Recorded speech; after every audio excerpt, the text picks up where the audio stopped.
Okay.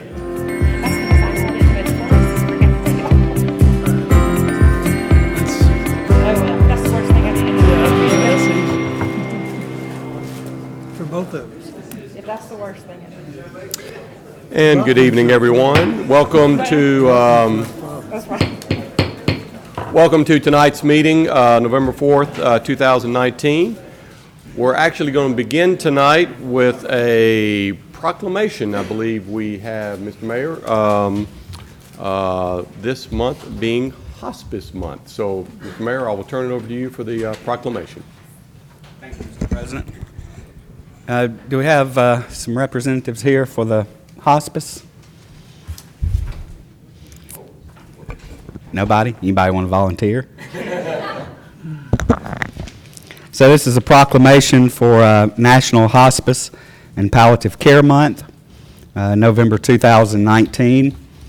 Whereas as Medicare's first proven coordinated care model, hospice is a program that works offering person-centered, compassionate care, ensuring people dignity, choice, and quality of life. And whereas the hospice model involves interdisciplinary, team-oriented approach to treatment, including expert medical care, quality symptom control, and comprehensive pain management as a foundation of care. And whereas beyond providing physical treatment, hospice attends to the patient's emotional, spiritual, and family needs and provides family services like respite care and bereavement counseling. Whereas in an increasingly fragmented and broken healthcare system, hospice is one of the few sectors that demonstrates how healthcare can and should work for its best for its patient. Whereas every year, more than 1.5 million Americans living with life-limiting illness and their families received care from the nation's hospice programs in communities throughout the United States.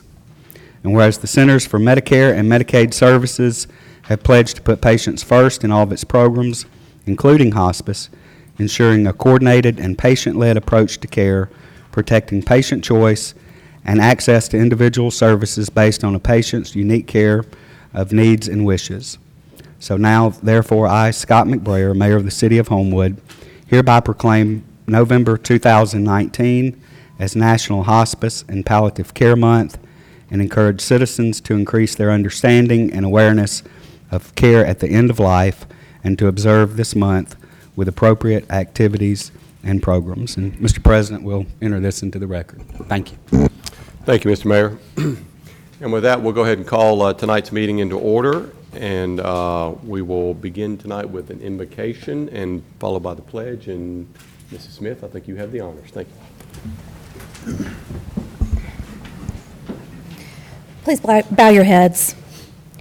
Dear God, we come to you tonight with heavy hearts burdened by fear and anxiety for Anaya Blanchard and her family. In these agonizing days of not knowing, we ask that you would grant your peace that surpasses all understanding to Anaya and the Harris and Blanchard families. God, we ask that you be present among us during our deliberations tonight, that we will be thoughtful in our discussions and discerning in our decision-making. Thank you for your unending grace and love. It is in your most holy name that we pray. Amen. Amen. Pledge allegiance to the flag of the United States of America and to the republic for which it stands, one nation, under God, indivisible, with liberty and justice for all. Thank you, Ms. Smith. And we'll begin, Melody, with roll call. Yes, sir. Mr. Gwaltney? Here. Mr. Thames? Here. Mr. Higginbotham? Here. Mr. Wolverton? Here. Mr. McCluskey? Here. Mr. Jones? Here. Mrs. Smith? Here. Mr. Wyatt? Here. Mrs. Andress? Here. And Mr. Wright. Here. You have a quorum. Thank you very much. And I will entertain a motion tonight for dispensing with the reading of the minutes or the approval of the minutes from October 21, 2019. So moved. Second. By Mrs. Andress and second by Mrs. Smith. All in favor? Aye. Any opposed? Those minutes stand approved. Okay, we're going to begin with some vacancy work we have to do. First and foremost, we have a Ward 5 council seat vacancy, and I'm going to begin entertain a motion for a recommendation to fill that seat. I would move to fill that seat with John Harden. All right, I have a motion for Mr. John Harden. Do I have a second? Second. Second. Any discussion? All in favor? Aye. Any opposed? Mr. Harden, you stand as approved with one additional step. I'll ask you and our illustrious judge to come forward and for appropriate swearing-in ceremony. Thank you.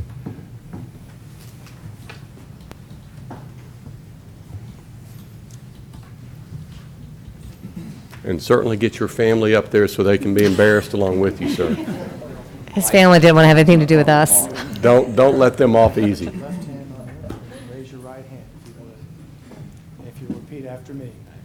I, John M. Harden, I, John M. Harden, solemnly swear solemnly swear that I will support the Constitution that I will support the Constitution of the United of States the United States and the Constitution and the Constitution of the State of Alabama, of the State of Alabama, so long as I continue to be a citizen thereof, so long as I continue to be a citizen thereof, and that I will faithfully and honestly that I will faithfully and honestly discharge the duties of the office discharge the duties of the office upon which I am about to enter, upon which I am about to enter, to the best of my ability, to the best of my ability. so help me God. So help me God.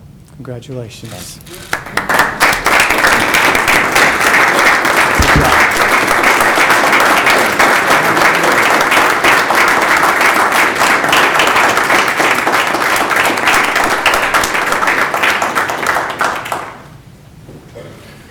Okay, Mr. Harden, come take your seat and get to work for us, by golly. Welcome aboard and congratulations, sir. All right, we have some other board work to do tonight. We conducted numerous interviews this past week for a couple of openings we have on our Hydra IDB boards. I believe we had 4 interviews and we have 2 vacancies. And these are both at large, and I will entertain a motion with regard to nominations to fill those 2 vacancies. I would move to approve Cade Wheeler and Allison Chang Roberts. All right, Allison Chang Roberts and Warren Cade Wheeler. Do I have a second? Second. Second by Mrs. Smith. Any discussion regarding these 2 candidates? All in favor? Aye. Any opposed? And Melody, if you will let Mrs. Roberts and Mr. Wheeler know about their appointments and, Yes, sir, I and will. the other candidates as well. Next item is an educational building authority nomination we have. We had this position open actually for an extended period of time, but we do have a nomination of an incumbent, Mr. Ashley Page, to fill that.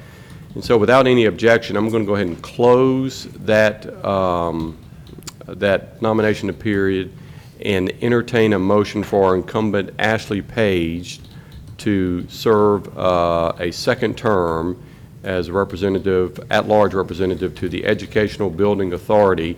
And we're moving a little faster on this because we actually have some Educational Building Authority bond issues to be addressed here in the coming weeks, I'll say. So I'll entertain a motion for Mr. Ashley Page. Second. Well, I need a motion first, so I'll treat that as a motion. I can't, I know. I'm missing my position. I'll entertain that as a motion by Mr. Thames and a second by Mr. McCluskey. Any discussion? All in favor? Aye. Any opposed? And Melody, if you will do the same to Yes, sir, just for the record, I will make sure, for both of those votes, Mr. Harden voted, so it'd be 11-0, right? 11-0, Okay, yes. I'm just making sure. Thank you. All right, next we have a Ward 3 Park nomination, and we also had interviews regarding this position, and I'm going to turn to the Ward 3 representatives here with regard to nomination for this position. Yes, thank you, Mr. President. We had several good candidates interviewed, so please know that we appreciate everybody that volunteered their time to come up. But I would move to appoint Jennifer Chatta to the Ward 3 Park and Recreation Board. All right, so we have a motion by Mr. McCluskey for Jennifer Chatta for the Ward 3 Park Board position. Do I have a second? Second by Mr. Jones. Any discussion? All in favor? Aye. Any opposed? Okay, so congratulations to Jennifer Chatta, and same routine, Melody. We have, for discussion here, Ward 5 Arts Council interviews that need to be set. We have 2 candidates for 1 position. I don't know if you guys want to talk about, I say you guys as in you and Mr. Harden over there. You want to try to set an interview next week, or if you want me to carry it over, I don't know what your thoughts are. We had talked about possibly looking at maybe making an additional at-large position for the Arts Council, I believe. I don't know how to go about doing that, but I think he was going to interview both of them first, because I don't even know if we Okay. can do that, but you definitely need a Ward 5 person. So I Yes, think that's true. President Wright was saying that y'all would go ahead and set interviews and interview. Okay. And then administratively, we'd find out if you could even do that, but you're going to need one of the 2 for the Ward 5. okay, thank you. Thank you. All If right. you want to, do you want to carry over those interviews for that determination first? Well, I thought she just said she needed me to interview him first. I mean, that was Okay. just his suggestion, my President Okay. Wright's suggestion Okay. we went over. All right, but let's go and do whatever. the interviews. Okay, Okay. okay. How is your, let's see. Are we looking at next week? Or, I could do Thursday at 5 and then 5:30 if that works. Does that work for you? Thursday the 5th? Yeah, you're right, you're right, you're right.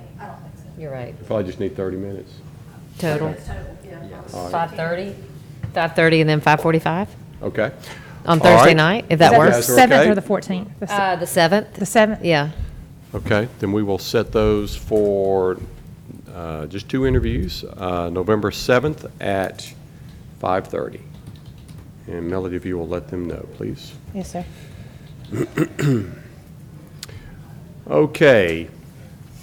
And lastly, we have a number of vacancies on our Board of Adjustments and Appeals, which admittedly does not have a lot to do much of the time. However, we have an abundance of vacancies, and we need to reopen those for any potential candidates. And so I'm going to actually do a large window opening to February 24th without any objection to see, we actually have 7 vacancies, and to see what, if interest we get for those positions. So without objections, Melody, we'll go ahead and open the Board of Adjustment and Appeals for nominations through February 24th. Okay, with that, we're going to amend tonight's agenda with several items. First, I'm going to begin with 4 items, 10, 11, 19, 11, 11, 19, 12, 11, 19, and 13, 11, 19, which we're going to amend to the committee referral agenda as well as the new business agenda, because we're going to have to set public hearings for these 4, and I will go ahead and mention what they are.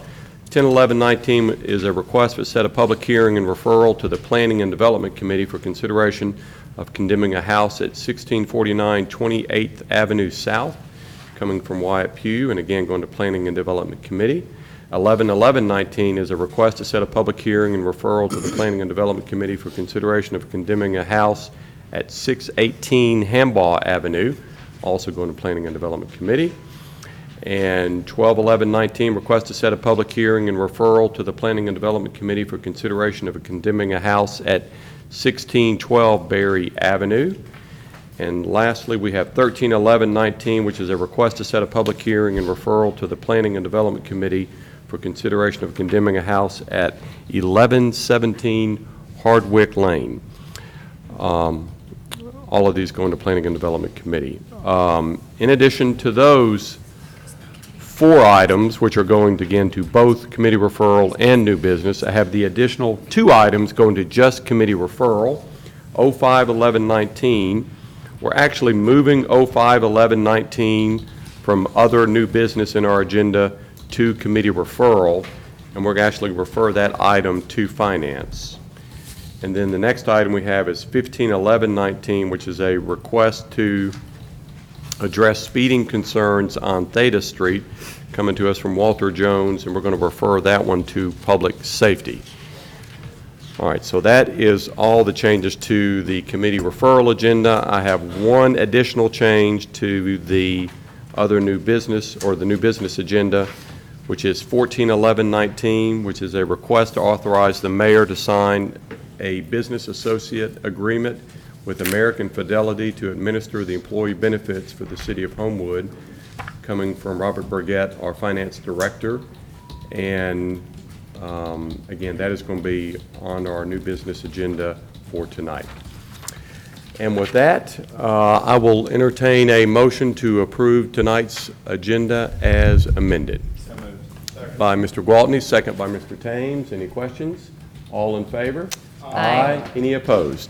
Tonight's agenda is approved as amended. So now we can begin. All right, first item, 1910-19, which is a public hearing tonight. Is a public hearing that's already been held to consider declaring the property located at 105 Hermosa Drive a public nuisance due to violation of ordinances 1910 and 1750 for excessive growth. And I know this came up our last meeting. Scott, I know you weren't here. They did report some progress. So what can you tell us about this item? We did have the public hearing, but we carried it all over for a report from you. Okay, thank you. Since the last meeting, well, first of all, this was a complaint-driven violation that came to my office. The responsible party for maintaining this is a Kathy Tullis. Since the last meeting, she and I have been on the phone several times, met out there today to look at the situation, and as of my time out there today, they're in compliance. And what is your recommendation? A lot of work. Sir? And what is your recommendation? To drop. Okay. Move to drop. All right, I have a motion to drop by Ms. Andrus and a second by Mr. Hickenbotham. All in favor? Aye. Any opposed? All right, thank you, Mr. Cook, and that item is dropped. Next item is a public hearing tonight for reconsideration of a variance to the Homewood fence ordinance to allow a front yard fence at 1604 Roseland Drive, coming to us from Carolyn Hammonds and Councilor Barry Smith and Special Issues Committee. And we're going to begin tonight with a report from Special Issues. Mrs. Smith. Yes, the committee met last Monday and heard from Mr. and Mrs. Hammonds, and also from their invited speakers, Miss Jackie Langlow and Miss Sarah Nall, who is the executive director of Mitchell's Place. And then we voted 5-0 to refer the item back to full council to pending the public hearing tonight. And that motion was made by Ms. Andrus and seconded by Mr. McCluskey.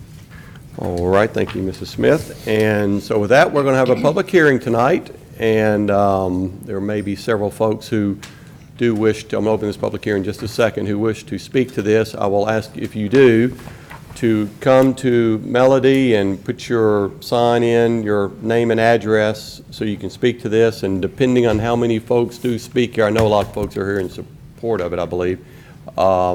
Please try to keep your comments as concise as possible. And so with that, I'm going to go ahead and open tonight's public hearing and on this item, and ask for anyone who wishes to speak in favor or against this item to come forward.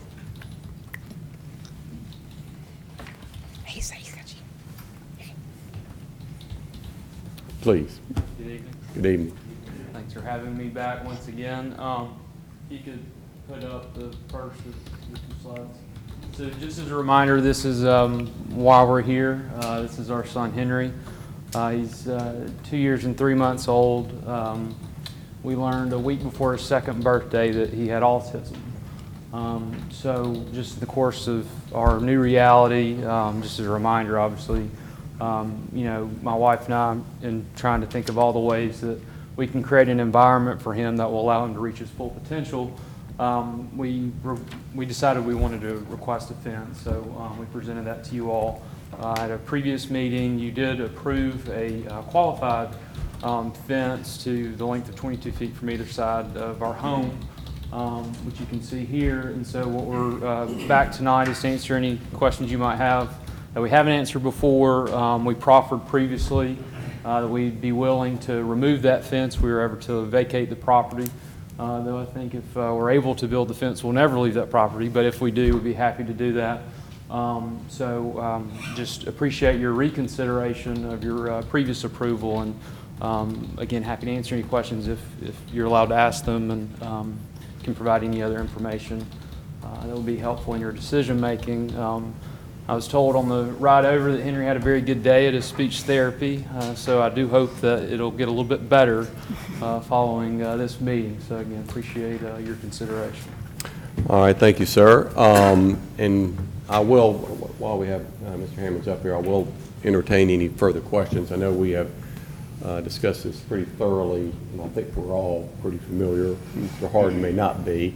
And with that, Mr. Hammonds, why don't you give just a brief, 60-second maybe, of why the fence is necessary for your son. So certainly Mr. Harden can be up to speed. Sure. So it's really two-part. The first is safety, so and which has been addressed by the initial approval, I feel like.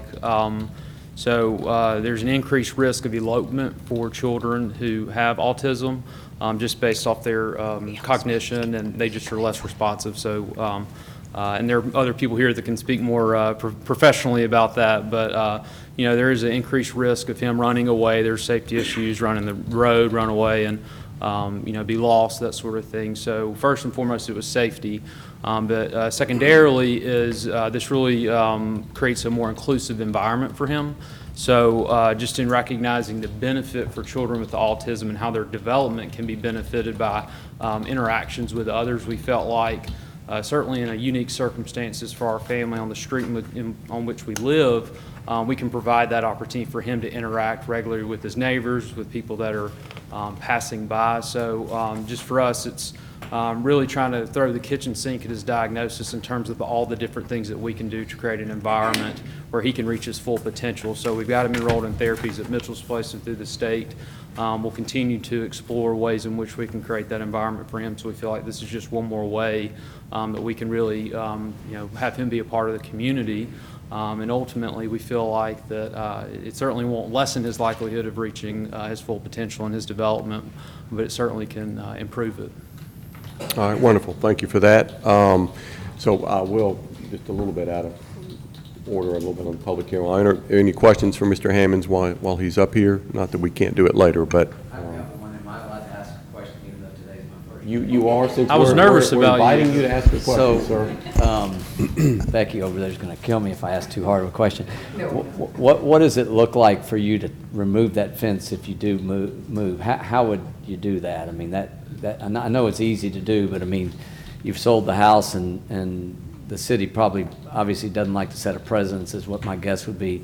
So how do we know that you're going to remove the fence? That's I think the only thing that comes to my mind. I guess you can only trust that it's my word that we would do so. I think I shared the Special Issues Committee. If we put it up tomorrow and the next day our son was miraculously healed, I'd go out there by hand and rip it out. So I think I would commit to you if you allow him this, just because we feel like it will benefit him, that we'll do it the second that we're able to sell the house if we ever leave. Okay. Thank you. All right, thank you. Any further questions for Mr. Hammonds while he's up here? All right, thank you, sir. Anyone else wish to speak in favor or against this item? Thank you. Sarah Nalla, Director of Mitchell's Place, which is a preschool and outpatient clinic for children with autism, and I just came on the behalf of the Hammonds because elopement is an issue and socialization is an issue, and so having the fence there will allow him to have interaction, because you have to make your interactions intentional for children with autism if you're unfamiliar with that. Making them have those kinds of introductions with other children, and even just that natural environment, we call it NET, natural environment training, where they're in their natural environment and they're not isolated in the backyard, but where people can see and walk by, have intentional stuff. Elopement's huge, just because kids on the spectrum don't, you can tell a 2 or 3 year old most of the time, a typical 2 or 3 year old to stop, and they will. With our babies, they don't. They keep going a lot of times till we teach them how to do that. So we have to be very intentional in our teachings. So it's a safety issue. It's a socialization issue for both the child and the parents. If you're unfamiliar with autism, it's an invisible disability, often isolating parents as well, because it's hard to go anywhere because your child has a meltdown. So until we allow them or help them decrease their barriers and have language enough to communicate, that socialization is real important. So I just wanted to say that. Any questions? Wonderful, thank you. Next, please. I'm not good at this. I have known Caroline since she was little, and I promised they would take the fence down if they were, going to leave. But my children went to Shades Cahaba back when they first started having special need kids there, and they're all 4 grown now and parents of their own. And I think that even the interaction, I think it's good for the community too. Not only will it be good for Henry, I think it would be good for the kids on the street. I don't think there's been neighbors that have cared if they put the fence up. So I'm just asking y'all. I think Homewood could set a precedent with this to just include everybody in our community. And we hope that Caroline and Lee stay. We hope they don't ever move, but I think they would be an asset to our community, and we want to do what we can for their child. So. Wonderful. Very nicely done. Thank you. Hey, I'm Michelle Cunningham. I think I'm on behalf of the grandmothers and the crowd. Henry's grandmother and our friends, and so we kind of hang together when we babysit children. And so I've been with her when we, take Henry to the park or walk through Homewood. And I didn't hear anybody mention that Henry's also nonverbal. And so we often don't know when we say, Henry, stop. He doesn't respond to that. And so that was just another thing as we have been talking about the fence and the safety issue, as well as the ability to be out front and interact and have my grandchildren and Henry and his new little sister all out there together. I think it's a combination of a lot of things that, to me, Homewood, because I grew up here too, has always been an inclusive thing and kind of always sought to do the next best thing to help its members. So I guess as a grandmother, I'd like to see them have the opportunity to have the fence for Henry. Thank you. Thank you very much. Hi, I'm Mitch Nelson. I live at 1474 Kendall Court, and I know Lee and Caroline, and have watched them go through this very difficult situation that they've been dealt with, and I think what they're asking for is very reasonable, it's very tasteful. Homewood's just a great place, and as we've come together to support the Blanchards on a night or whatever, I consider that reactive. This is an opportunity to us to be proactive in protecting one of our children, and it's certainly very reasonable. Totally supportive. Thank you very much. And Ms. Langlow? I know y'all know my name. AKA Jack. Okay. And I'm back. I hate to say it. All right, Mr. Harden, you are now my rep. So get ready. Congratulations. Really. Okay, 2 things. First of all, I want to say thanks again to all of you for being here on Monday nights. I know how that is. I did it for 12 years. Okay.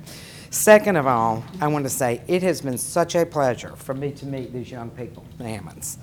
Not under these circumstances, what they're having to go through with their child and everything and making the best of it, but let me say they are fantastic. And young professional people coming into Homewood, this is what we want. This is what we want. We want people who come in, contribute to our community, and make it an even better place than it is now. So it's a joy to have them there. And we have already set a precedent for inclusion in Homewood because our Exceptional Foundation sits right in the middle of our city, okay? So we know and we all understand that. The only thing I really wanted to add tonight, because if you weren't at the committee last week when I came and I spoke for them and talked about things, and everybody knows that I have a child with autism who's an adult now, and I've been walked in their shoes and know what it's like.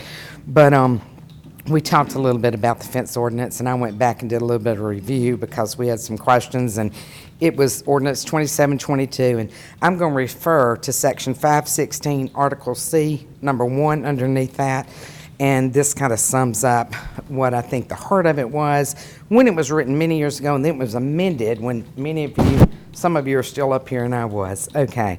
So in that section, first of all, it talks about all the things someone has to do in order to apply for this, and writing and permits and that sort of thing, which they've done all of those things. But this, to me, is the heart of the ordinance. The City Council shall, in appropriate cases and subject to appropriate conditions and safeguards, make special exceptions or variances to the terms of this section when such special exception or variance will not be contrary to the public interest, where owing to special conditions, a literal enforcement of the provision of the section will result in an unnecessary hardship, and to the spirit of this section shall be observed and substantial justice done. These people are coming with the hardship, I assure you, okay? And I hope that substantial justice will be done. Thank y'all. Thank you very much.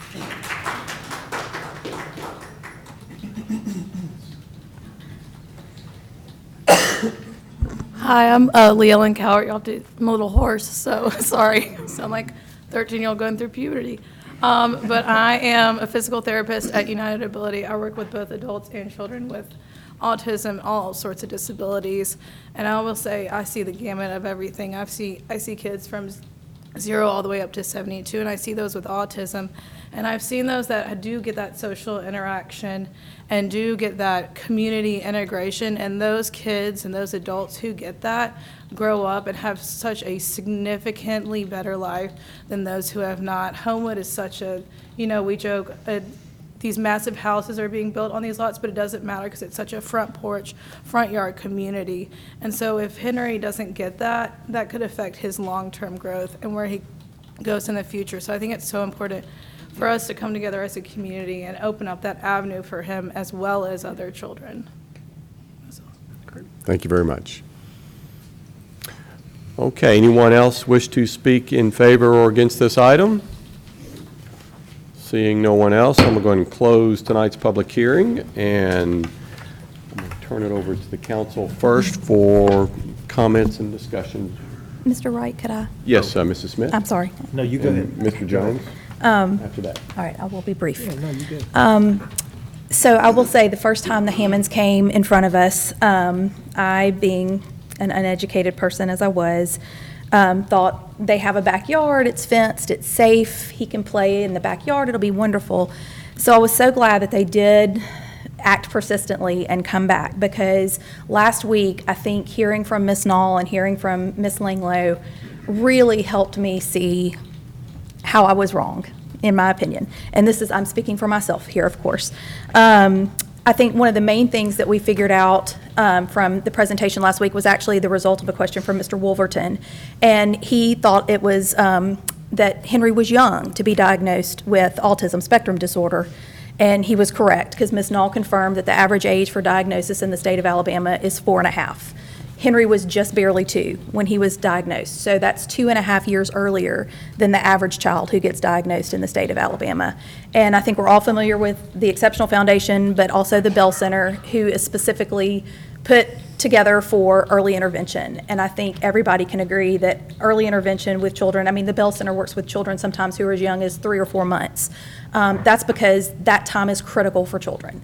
The earlier you can get to them and intervene and do therapy with them, the better their development is going to be down the road. So in my opinion only, I think this is a special circumstance that certainly meets the criteria of a hardship, and I think that we would be allowing not just him to be playing in his front yard, but to experience his neighbors and his community and his friends, and that will help his socialization and his verbal skills. I mean, just having that interaction with people. So I think they have more than proven their hardship in this case. Wonderful. Thank you, Mrs. Smith. Mr. Jones? Yeah, and I apologize for missing the meeting last week. But I did want to ask, so we have already approved the front yard fence. Yeah.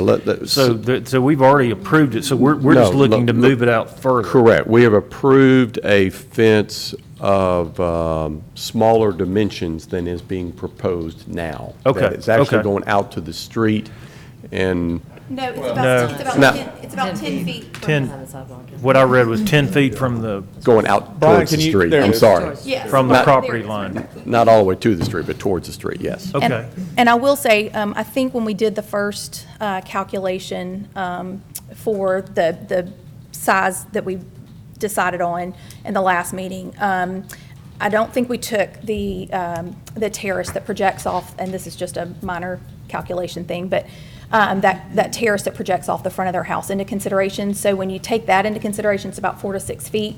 On one side of the yard, you can tell their property line is actually at an angle, but the distance between what they requested and what we approved is only about 6 feet. So to me, I mean, and it is a little bit further on the other side of the yard because the property line is at an angle, it follows the sidewalk, but it's just to me, it's just a small amount of space to. All right. And the only other thing I just want to mention is kind of interesting is that when Mr. Hammonds was speaking, he kept saying to reach his unique potential. And I kept thinking about the mission of our Board of Education, you know, to educate and empower all students to reach their unique potential. I think that's kind of interesting. We should all strive for that in Homewood. So, I mean, I don't have any issue with moving the fence out. Okay. Any further comments or questions? Mr. Chairman? Yes, Mr. Hickenbottom. I guess I'm here to echo some of what Ms. Smith had to say this evening about this issue. I try to be very consistent on my position relative to variances, which is if someone comes to our meeting and they cannot, either don't attempt to or cannot demonstrate a legitimate hardship, I won't vote for a variance, whether it's a fence or particularly a sign, but that's a separate issue. I simply have had a very difficult time swallowing those when people didn't have one. And so I will say that for me, it was the commentary from Ms. Nall that made the difference about how this would enrich Henry's life through socialization at the fence. I shared this with Ms. Smith earlier, and I'll say it now, and I don't know, it might make some people. I don't get the hanging out in the front yard thing. I just don't. I don't get that, but I know that is a huge thing in some parts of Homewood. And if you drive through, everybody's in their front yard.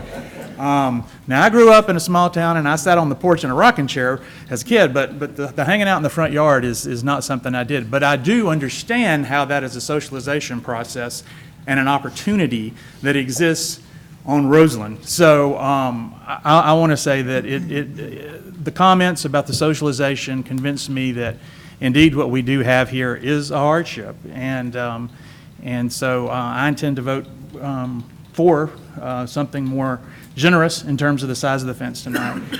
But I wanted to explain my thinking because I have tried very hard to be consistent about variances, and that is what represents a hardship in my mind. Thank you. Thank you, sir. Any further comments or statements? Mr. Wolverton? I just wanted to make a couple clarifying points. I think people that weren't here for the whole process from start to finish might not understand. And even kind of reflecting back on how the evolution of this has happened. You know, when the Hammonds came at first, they spoke primarily to safety being the concern. That's really, I think, overwhelmingly what most of us came across with as the importance of it from committee. So when they came to council, you know, they had a proposal that they brought to us in order to ensure safety. I think some people felt like the modification was reasonable. We were asked last week when they came back, you know, why was their request that we're currently seeing not reasonable? And I don't think that many of us up here were thinking that it, what was originally agreed to was unreasonable. But I am glad as well that they came back. And, you know, I'm a little bit unique in here. I'm not an attorney. This actually is kind of my wheelhouse in terms of what I do day to day. And I just found it a little ironic that today I was in a clinic where we were working with assistive technology devices. 2 of our 4 kids that came have autism. And so it was, interactive, and you could see the full gambit of them running around an empty but rather large room, and they would stretch the boundaries within the room. So in just thinking about that, if Henry's to get something like this in the future, yes, it projects, but it projects and makes it a lot more available for him to kind of connect. And these devices aren't actually intended just to be the sole source of communication for these kiddos. They're actually helping to encourage those verbal skills. So I think I asked last week, Henry's 2. He won't be 2 forever, just like my kids aren't going to be, the age they currently are. He will get bigger. A 3.5 foot fence will not always hold him back. But I think what Mrs. Knoll kind of hit on was that, again, he's not verbal right now, but giving him kind of a leg up currently would help him with recognition of his name and following commands. And so hopefully by allowing what we're considering tonight, that 3 foot fence, should be a good barrier for him now, and allow him to learn those skills so that he won't be running over the fence without responding to parents and verbal commands. So anyway. Thank you, Mr. Wolverton. Any further comments, statements? I will make one, in that this has been a difficult issue because of the council concerns about precedent setting of numerous variances that we do receive by the dozens and dozens and dozens that we have to deal with, and are concerned about those precedents. And in this case, certainly has been, I believe, from the consensus I'm seeing, helpful to come back a second time to demonstrate the hardship and the exception that is present for this particular situation. There was concern that we would be, the recipient of dozens or more of such requests, but I think we now realize that if we receive socialization requests for children of, autism who have these needs, and can demonstrate what has been demonstrated here, bring them on, and we'll dot our neighborhoods with fences that need to be in place to handle these children. And so with that, my single humble comment, I will entertain a motion for consideration of this motion. I would move to approve. Second. All right, so we have a motion by Mrs. Smith and a second by Mr. Gwaltney. Any further questions or discussion? All in favor? Aye. Any opposed?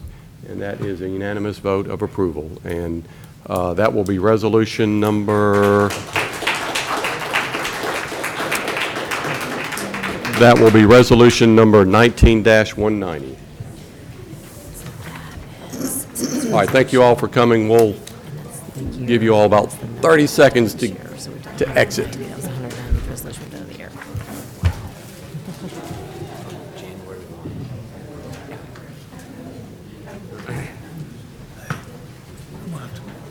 Add something to this.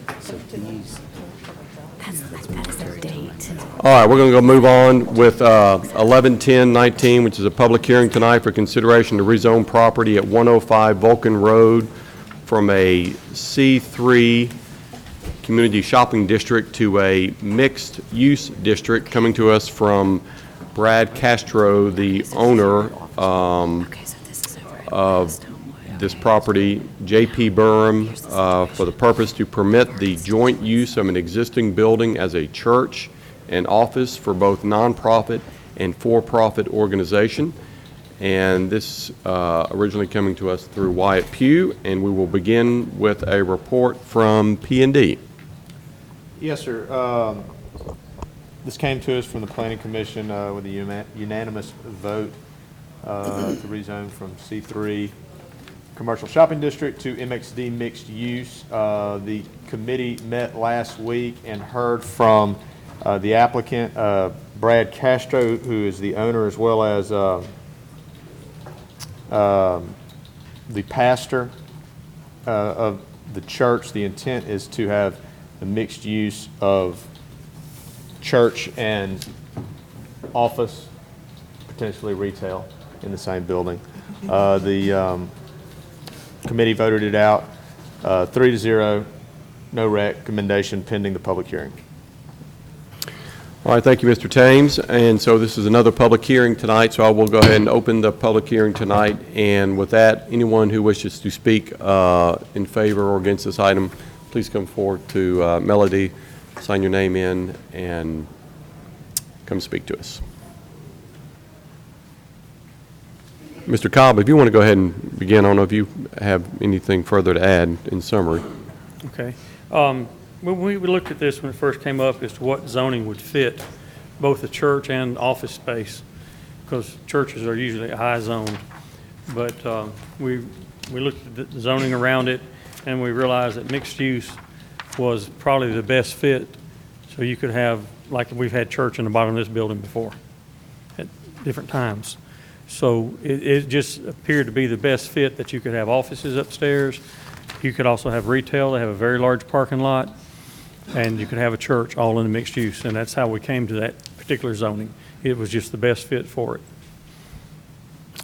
Thanks, sir. And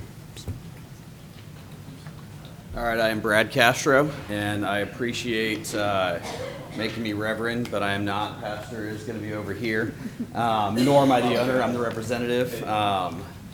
But thank you so much. Yes, John Potter is going to be the pastor of the church, or is the pastor of Canvas Church, who is going to be in the building. So we have a couple of slides over here. You can see the building here, master plan. So the footprint of the building is not going to change.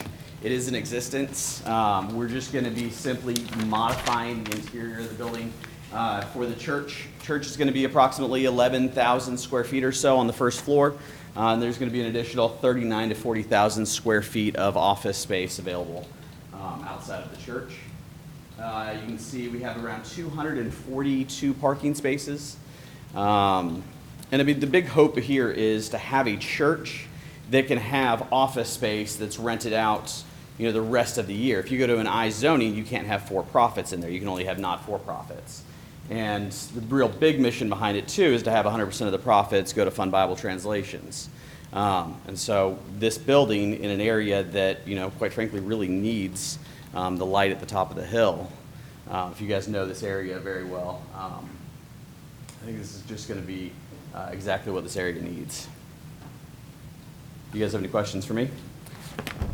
I've got a few. Anyone else have any questions, comments?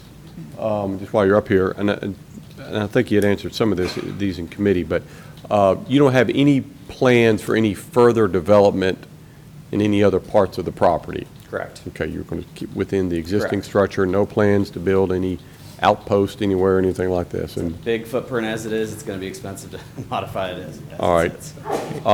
How large of a congregation is the church anticipated to be? I believe the congregation's around 300 members currently. 300, okay. And how much are you planning to put into the property? Into the property total, I think we said last time, John backed it up, around $2 million to put into the property total. Total about $2 million, okay. All right. Thank you, sir. I don't know if anyone else, any further questions while I just have one. Mr. Castro's up here? Yes, And Mrs. you may Smith? have already answered it, and I may have just misunderstood. What is the purpose of the for-profit businesses that you'll be leasing space to? It's kind of all over the place. We have financial planners that want to be in the building. We also have people who are very interested in the inner city areas of West Homewood over into Titusville. So we have one guy right now that does 3D modeling, and he wants kids to be able to not only dream about stuff, but to put it into practice, to create physical, manifestations of what they're dreaming. And so he wants to come into the building. He's a for-profit that has a not-for-profit arm. And so that would be types of businesses that would be in here. But the benefit to the church would be y'all would use the rental income for yes, for programs? No, so it'd be for Bible translations. Correct. All right, thank you. Any further? Yes, Mr. Jones? This might be for Mr. Cobb. What is this building zoned? Currently? that we're in? C3. C3? Yes, sir. So, but we've had churches downstairs, so I'm just trying to figure out if, Well, that's because we're MXD also. This is MXD. okay, so we're MXD, so that's Yes, that's the vision for this particular property is to zone it. In all of Homewood zoning is, unless I've missed something, the only place that you can do churches and other uses like retail is the Green Springs, the GERD zoning. And that just didn't seem right because GERD is actually Green Springs on Green Springs and it doesn't jump the interstate.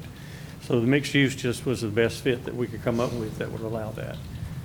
And mixed use also has a development plan. The question was asked, was he going to do anything else with the building? If he were to want to build something, do something, change that building, he has to come back before city council with a development plan. So I felt it was safe in that manner that he can't go out there and decide to build something without coming to city council first and planning commission. Good, thank you. All right. It was my understanding too, that the MXD, the master plan, was that entire area was going to MXD, is that correct? I don't recall all that. I don't think so. Well, I was just about to ask, would We're this, expanding a lot of downtown in our future land use plan. Okay. so this would be a spot zoning situation? Because, There's no such thing as spot zoning.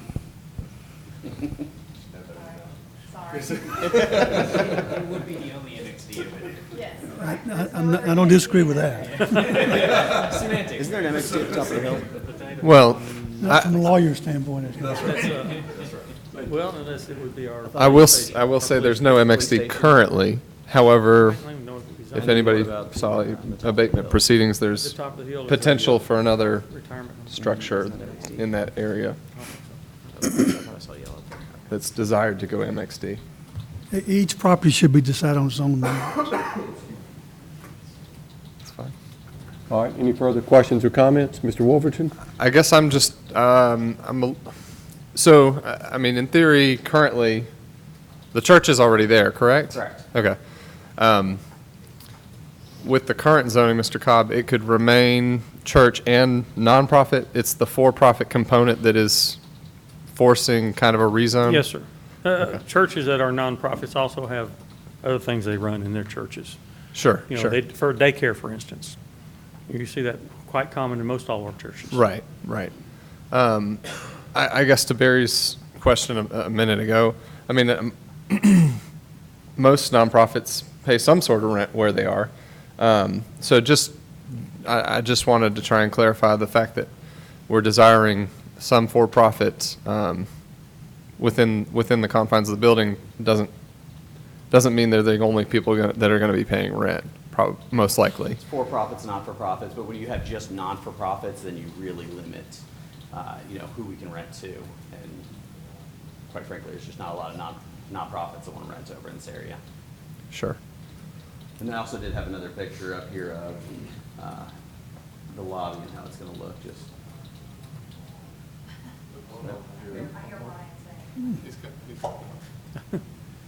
He must not have gone through. All right. I think he's trying to figure it out.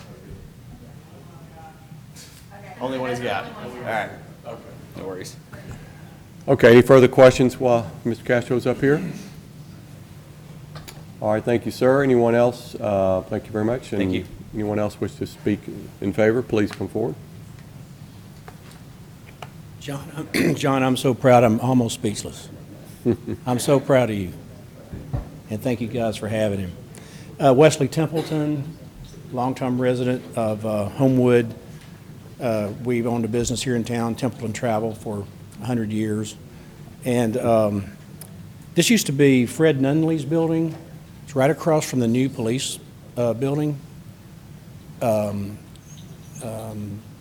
It used to be AC3. It was a college at one time, and it's been sitting vacant for a couple years. These folks have put a lot of investment there. They had the opportunity to move the church down to 80. I won't go into all the many places they could have. They chose this area for a couple of reasons.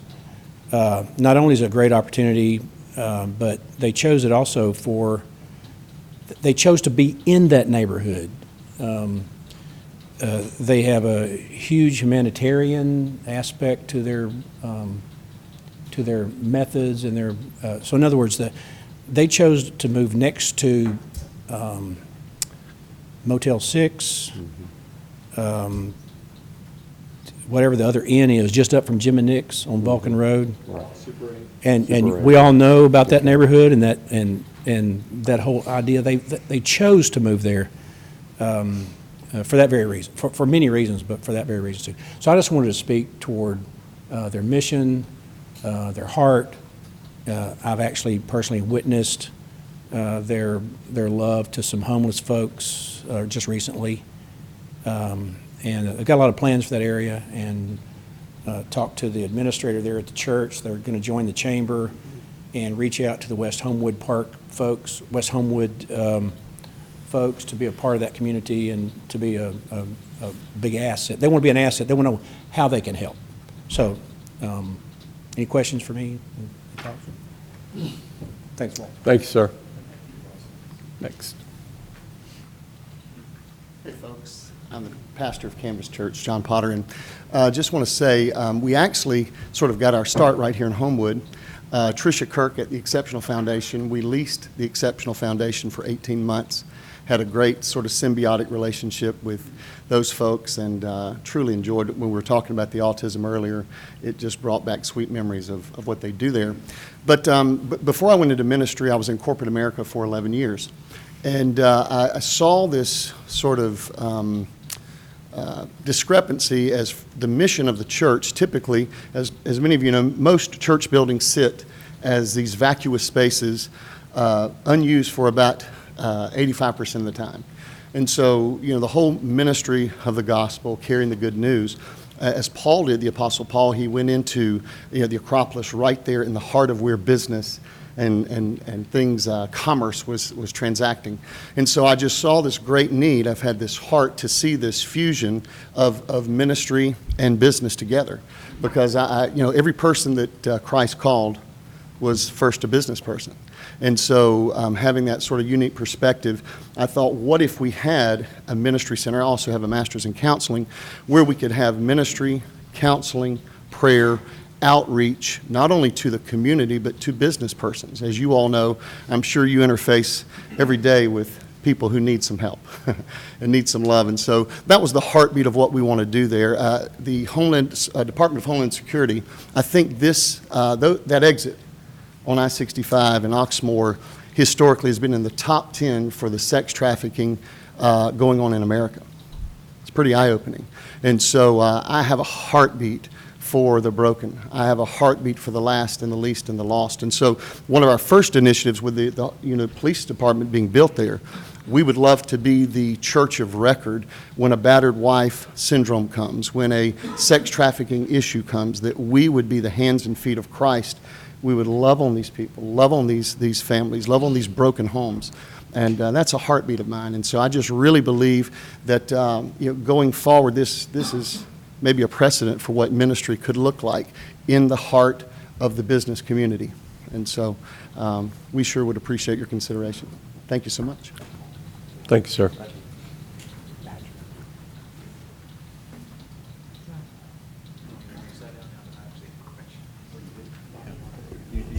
I do, yeah. Yes, sir, please. Hey, guys.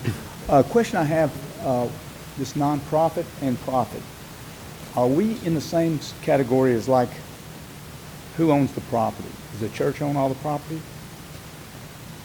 I mean, on this nonprofit and profit. I tell you what, why don't you just speak whether you're, because we're not here to answer questions. No, okay. Just speak whether what your concerns are, good, bad, or whatever, and we'll take them. The concern I have is when we were talking about profits, are we paying taxes? Are taxes going to be paid on the profit area?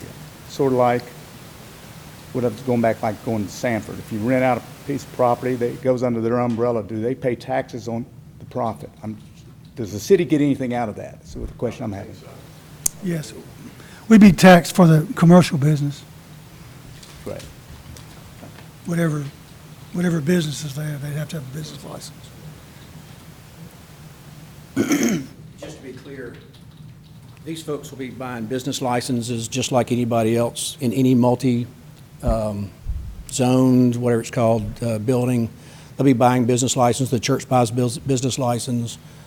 The profit organization will be paying sales taxes just like anybody else, or Mike could go get them. You know, we can send Mike over there. If they're not paying taxes, they're like anybody else on 18th Street or 20th Avenue or wherever they are. Wonderful, thank you. Did you, Pastor Potter, I think one of the members had a question for you. Mr. Wolverton, did you? Oh, Mike, I'm sorry. I just Well, he could completely. probably stay where he was. Okay. No, it's cool. I just wanted to clarify, so you're meeting in the building now? Yes, sir, we're renting. Now, how long have you been in the building? I didn't hear that, I'm sorry. Close to 3 months now, I think. About 3 months, okay. That was all I wanted to know. That's why you could have answered that before you went.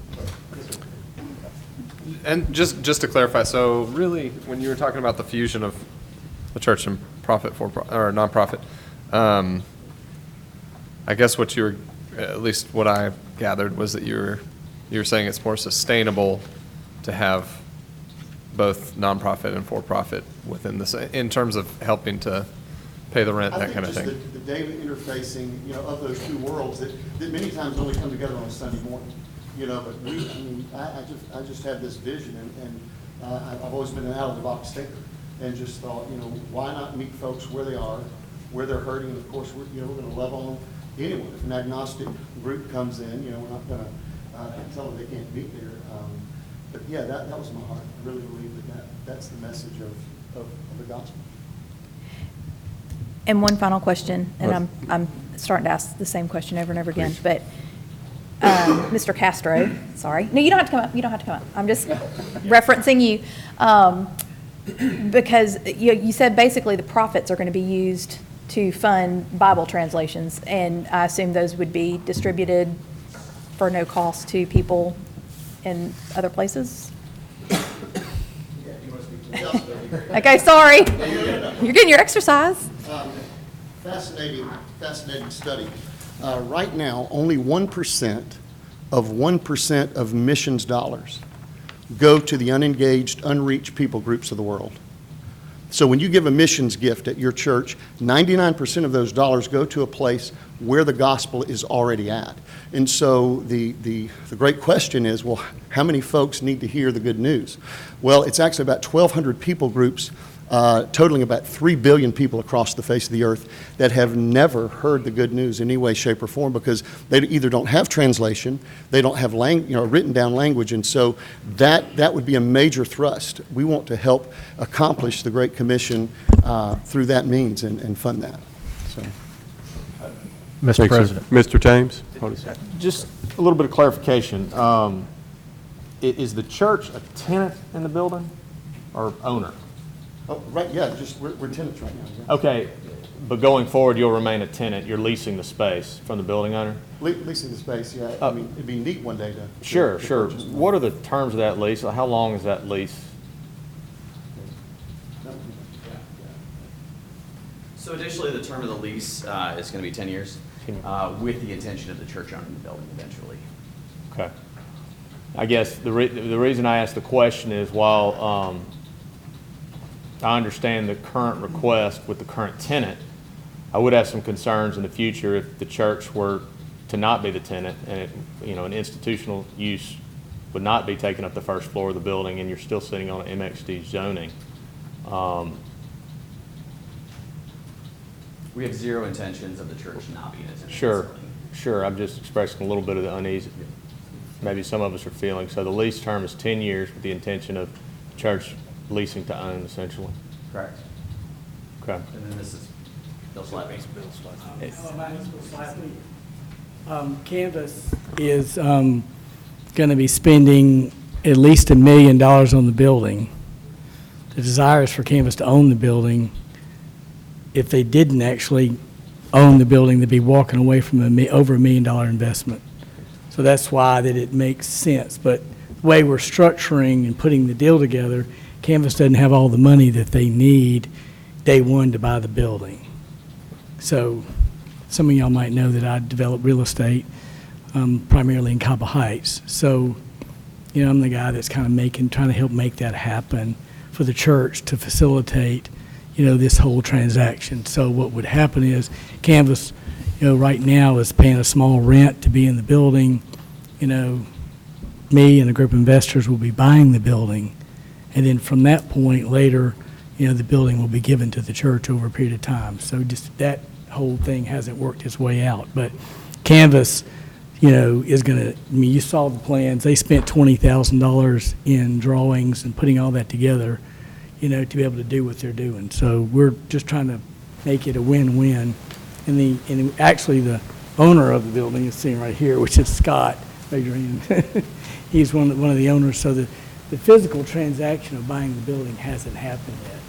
And it's all been really contingent upon this night right here. Because unless Canvas can get permission to move into the building and actually have church there, because when we started all this, we had Brown Mackie College was there for umpteen years, and we were told that they legally couldn't operate there because it wasn't zoned for institutional. No, that's not true. Okay, that's what I, because Brown Mackie was a for-profit college. Yeah, they were for-profit. Oh. Yeah. Okay, well, there you go, now I understand. Since you said all that, let me ask you one question, Bill. Yes, sir. Because the property is being investor bought and developed by you and others individually. Yeah, right. It's not going to be exempt from tax, Exactly. property tax. Oh, exactly. I understand that, yeah. Okay. No, we're just trying to put the deal together so that it makes sense. And Some other folks are confused by that. I just want to clear that up. right, exactly. No. I mean, it's being bought with the specific intent of taking all the profits, to go to the unengaged, unreached people groups, do Bible translations, and we're just trying to fill the building up to make it make sense. And you fill the building up, and this whole thing works. At the moment, nobody wants to be in the building. Building's been vacant for about 2 years, and since Canvas came there and turned the lights on, we've got other ministries that are now wanting to be there and other for-profits, so we're pretty excited about where we're going, but we still have a very long hill to climb to make the building pay for itself. Thank you, sir. Follow up real quick. Mr. James. Okay, so the reason MXD is necessary is because of the nonprofit and for-profit mix. Well, let me say this to you. When we went to go get a sign permit, we were told that the church couldn't be there because it wasn't zoned for that. And that's what started all this. Because we thought, I'm just stupid. I didn't understand profit, for profit. We're thinking Brown Mackie College is there, looks like the same thing. I'm in Cobble Heights. I have churches in my buildings too. I never thought about the fact that I wasn't zoned for that. Sure. So my eyes have been open to that thought process of, wow. But that's where we are now, trying to get it zoned correctly so we can do both. Sure. Would the applicant be willing to proffer an institutional use for a portion of this building? I don't understand the question. Well, meaning with an MXD zoning, you can do all sorts of things in there. Yes. All sorts of mixes. It could be residential and business. But the reason y'all are here tonight is because you want a portion of the building to be used institutional for a church. So if that's really the main reason why you're asking for the zoning, would you be willing to proffer that particular use will remain? Oh, yeah, that's easy. Will there be some kind of faith-based ministry in that building? Absolutely, because that's where my heart is. That's the whole purpose of what I do.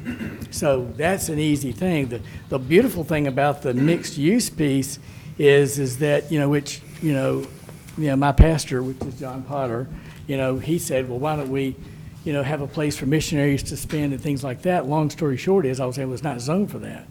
Then when this opportunity opened up, I went, well, maybe we could create some of that. So we're just trying to figure out, we're really just trying to bring light back to the space, put people in it and so forth, and get the zoning, and I like the 3 different purposes, but all that we're really asking for, what we really need is just, the business and the ministry piece, and go one step further, because this was in the conversations. Right now, John's got a conference room that's decked out, it's pretty nice. And we've got other ministries and other businesses that are now starting to use that conference room. So my desire, is to use that space for that. First priority, will probably come into this building. And they went, well, we need a place that's 200-300 people. We use the sanctuary. So we're trying to find ministries and businesses that can use the church space during the week and then let the church use these other rooms, for Sunday school classes and things like that on the weekends on Sundays. So that's what we're attempting to do, is create something that does that. All right, thanks, sir. Any further questions? Mr. Yes, sir. Can you really take a property and zone part of it one thing and part of it? No, it'd be all zoned MXD. What he's proffered is that a portion of the His building. use of it. First floor would be limited to church purposes. Yeah, the first floor is totally canvas. I mean, No, that, the zoning will be what it is. It's MXD that permits all the different uses. So there's not, you're not rezoning part of the building, one zone and something else. That's correct. Yeah, it's just a proffer regarding the use of the building within the zoning. All right, any further questions for Mr. Slappy? All right, next, please. Joe? I'm Joe Eccles, 308 English Circle. I just wanted to ask a question. I couldn't hear real well back there. For the mixed use, they have to have it rezoned because it's not, right now it's a community shopping district zoning. So they need to rezone it to have mixed use. If they were just doing institutional, would they have to have it rezoned? Yes, they'd have to have it rezoned institutional. It's Okay. limited solely to the church purposes. So they can have a church in there with the mixed use? Yes, ma'am, They can? that's right. Okay. That's the only zoning classification that permits in the city of Homewood districts business and institutional use or church use. Is the mixed use? Yes, ma'am. Okay, so that's all they're asking for, is just to rezone it to mixed use so they can have both? Yes, ma'am. Okay, thank you. Okay, anyone else wish to speak in favor or against this item? Seeing no one else, I'm going to go ahead and close the public hearing, and I will turn it over to the council for comments or statements, discussion. Seeing none, I'll entertain a motion excuse me, first we have to do a first reading. Yes, sir. First of all, the first reading's not an issue, but because it's MXD, you will have to, before you can act on a zoning ordinance, approve the final development plan, which is attached and incorporated into the ordinance. So our steps require that before you can consider the rezoning, you'd have to approve the final development plan, which has been attached to the So the ordinance. first step would be to entertain a motion for approval of the final development plan. Yes, sir. Okay. All right. With that, and is that going to be, and that'll be just by a simple motion and vote? Yes, sir. Just, Okay. the ordinance just says we have to approve it before you can consider the zoning ordinance. All right. So, yes, sir, Mr. Harden. Mr. Kendrick, zoning that would be better suited for this property would be an O&I, office and institution. We don't have that zoning classification. I'm aware of that. What is it, I think the problem most, I'm sure people are worried about is MXD is a pretty broad zoning. Correct. And what does it take for us to change our zoning ordinance to meet what their real need is? Because the real need is not MXD. We would have to amend the zoning ordinance, which takes a process through the planning commission, public hearings, and then come to the council with whatever the recommendation of the planning commission is. The MXD addresses their issues with their proffer that they will maintain what the uses will be. That, we can't require that. What's really required is that they've offered to do that at their own volition, which would be a part of the zoning ordinance if you see fit to adopt that. We can't require them to do that. They have every use of the property that's permitted under MXD without their proffer. So if I answered your question, we don't have an O&I. That's the city of Birmingham. All right, thanks, sir. All right, so first item, we have to consider the final development plan. I will entertain a motion for approval of the final development plan for this project.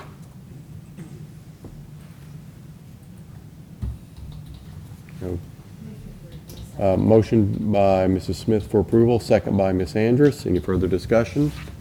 All in favor? Aye. Any opposed? So I guess that is a 11-0 vote. And so with the final development plan approved, Mike, can you begin with the first reading? Yes, sir. It's an ordinance to further amend ordinance 1602 of the City of Homewood entitled Zoning Ordinance and Zoning Map of the City of Homewood. Whereas the Planning Commission of the city has approved and recommended to the City Council that Ordinance 1602 entitled Zoning Map and Zoning Ordinance be amended to provide for taking the property described in Section 1 from its current Homewood zoning C3 Community Shopping District and rezone the same to the MXD Mixed Use Zoning District.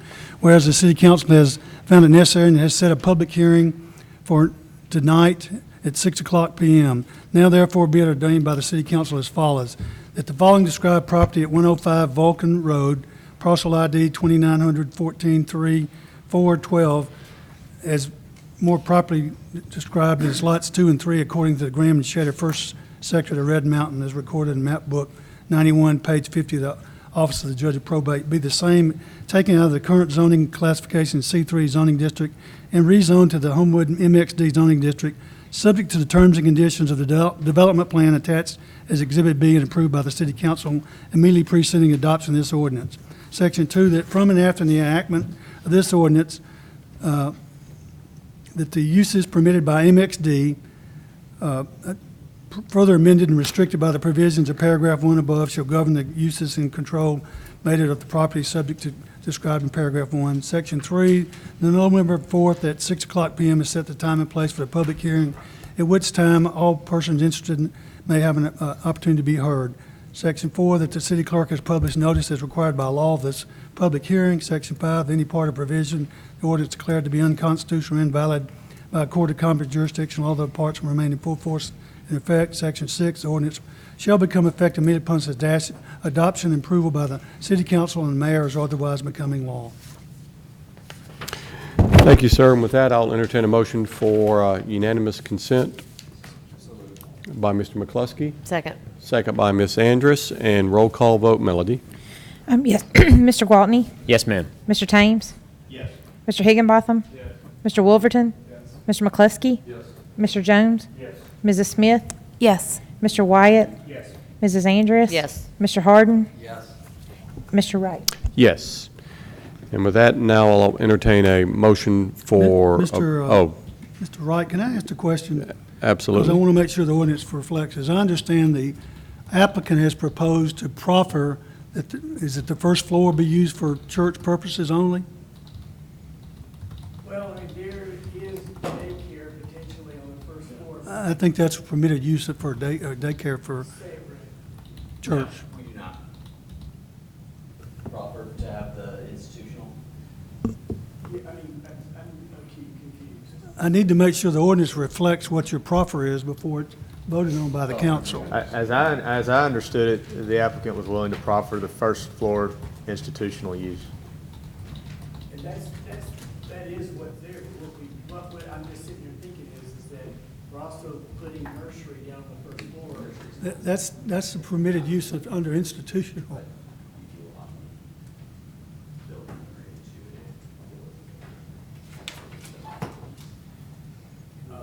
Scott, you got to answer that question. Well, the building owner has to answer that question. Okay? So you also described it proffer, is that suggesting that there could be no other office use tenant on the first floor? That's what I understood was offered by Mr. Slappy. And Mr. Kendrick, I thought I heard someone ask a question of you earlier, and you said you couldn't bifurcate a building or sub. We're not doing that. This is a use, not a zoning classification. So so the building's under contract for sale contingent that they get their zoning. Okay. I was under the assumption, which we're okay with, that if we get the zoning, I could still lease the office building as either office or if I chose to, a church. Well, are you going to own it or are they going to own it? They will own it. Okay. It's based on, under contract to sell. Okay. If the zoning goes through, that contingency is lifted off the purchase and sale. Yeah, once we approve this rezoning, it applies to your property whether you sell it to them or not. If you choose to have that be rezoned, you'd have to come back and ask to be rezoned. Right, so I'm It's okay a chicken or the egg kind of situation. No, I understand that. So I'm okay accepting the mixed-use development, but I understand I'm gonna restrict my bottom floor. Then don't sell it.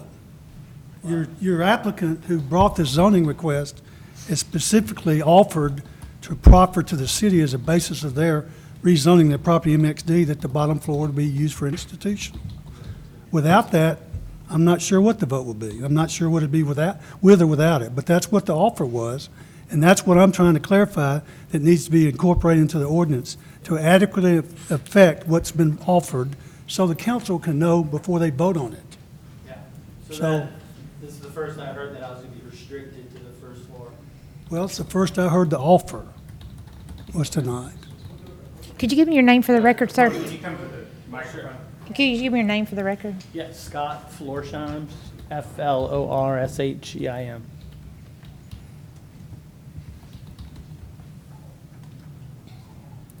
Are you selling the property or not? That's. No, we are selling the property. It's under contract. Then I don't understand the concern as far as, Well, they still have to close. Well, So if they default, then I'm stuck with zoning that I'm not willing to accept a restricted only first floor to. then you if I- need to come back and have it rezoned to C3 or whatever you choose to have it rezoned for. You can't have Just your come ca- back through the process to rezone Yes, it sir. back to where You it can't have your was. cake and eat it too. We're here on the application that you, as the owner, has essentially sponsored through this applicant. And their applicant is asked for the MXD zoning. Right, So assuming it's approved, that's what the zoning and the uses would be. okay, yeah, I understand. So can I have a minute, or were you going to speak again? No, I was just going to say that is our intention is, Bill offered the proffer to keep the bottom floor, but we can't speak on behalf of the owner. Well, you're going to be the owner if you get this. We are property. going to be the owner, yes. Okay. If this all goes through, then we are going to be the So owner. you got to pick and choose here what the council will vote on, Correct. okay? So, and if we remove that proffer, then it goes to vote, still the same. It does. Okay. But understanding our intentions. Well, your with the building. intentions are what is in this ordinance. Correct. That's how we can enforce it. So either it's your intention to use the first floor for the institutional use, or it's not. That's your call. I understand that. Yes, sir.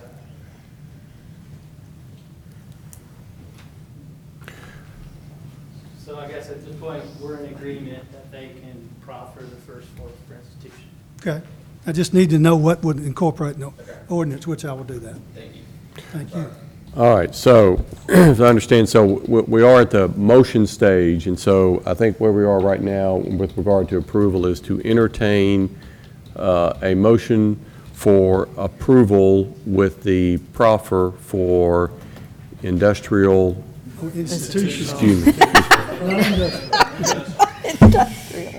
institutional use of the bottom floor of this property. Yes. All right, so I entertain a motion to that effect. I'll move to approve. Motion by Ms. Andrus, Second. second by Ms. Smith. Roll call vote, Melody. Mr. Gwaltney? Yes, ma'am. Mr. Thames? Yes, ma'am. Mr. Higginbotham? Yes. Mr. Wolverton? Yes. Mr. McCluskey? Yes. Mr. Jones? Yes. Mrs. Smith? Yes. Mr. Wyatt? Yes. Mrs. Andress? Yes. Mr. Harden? Yes. And Mr. Wright? Yes. All right, so that is approved with the proffer, ordinance number 2764. Thank you all. All right, I tell you what, next time we're going to take an item out of order here.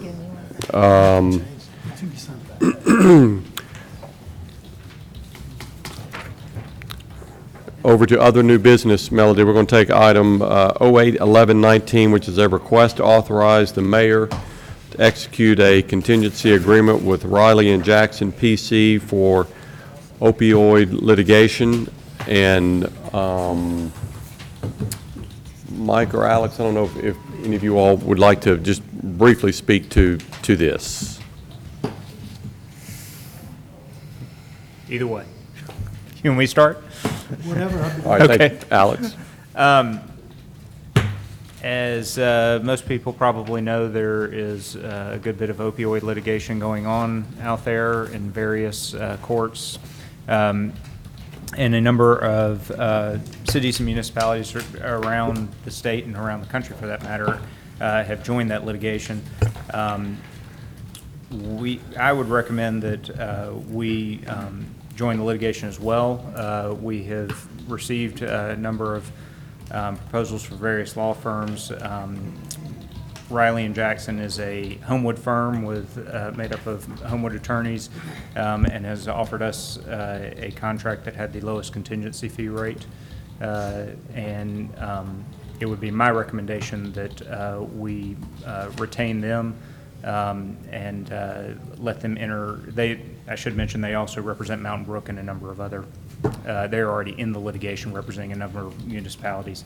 And it would be my recommendation that we authorize the mayor to enter into a contingency contract with them and enter the litigation for the city of Homewood. Yeah, it needs to be pointed out, this is a contingency contract.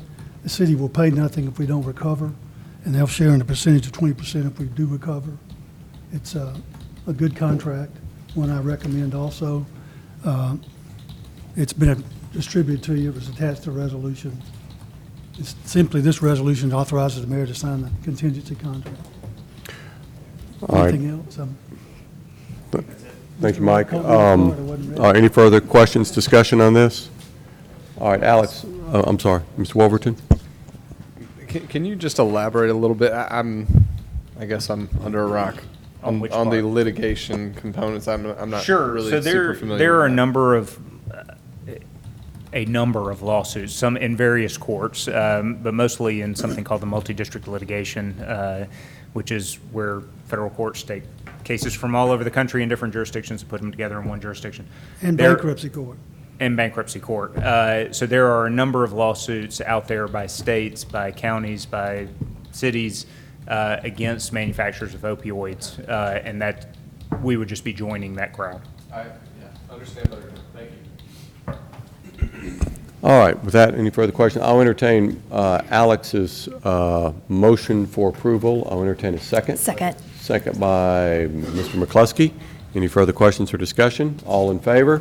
Aye. Any opposed? All right, that stands approved, and that's Resolution 19-191, I believe. All right, next item is 12-10-19, which is we're going to carry over for a public hearing for December 9th, 2019 at 6 p.m. Next item after that will be 08-10-19, which is a request for consideration for the city to vacate land between 904 Highland Road and 909 Irving Road. And because of some additional issues that need to be addressed, I'm going to send that issue back to special issues without any objection. Next item will be a public hearing tonight for consideration of a variance to the Homewood fence ordinance at 107 Lucerne Boulevard, coming to us from Chris and Amy Snow. And this will be a public hearing, but we will begin with a report from Special Issues and Mrs. Smith. Yes, the committee met last week, and this is a corner lot, and we voted 5-0 to send this back to full council pending the public hearing tonight. Motion made by Mr. Higginbotham and seconded by Ms. Andrus. Thank you, Ms. Smith. And so with that, I'm going to go ahead and open our public hearing on this tonight for anyone to speak in favor or against this item. And Greg, I'll let you go ahead and Yes, summarize sir. what we have. This is a picture of the property. I think there's two of them. The corner lot has two fronts, and so their backyard, which is a back and a side yard to most people, our ordinance states that you have to be 15 feet back from the property line on the street side. And my understanding is that so you don't block sight distance of vehicles at intersections and things such as that. This request, they've asked for to be allowed to come 5 feet back from the property line instead of 15. And the photos I have show the way the house sits, that since you can't come forward of the front living quarters of the house, that it would not impede the traffic, vision of traffic or anything like that. It's not going to be a problem as far as sight distance is concerned. Whatever other concerns you may have, that's up to you. But I always look at them to make sure that it's not going to be a traffic hazard. All right, thank you, sir. Anyone here to speak in favor or against this item? Sir? I made those.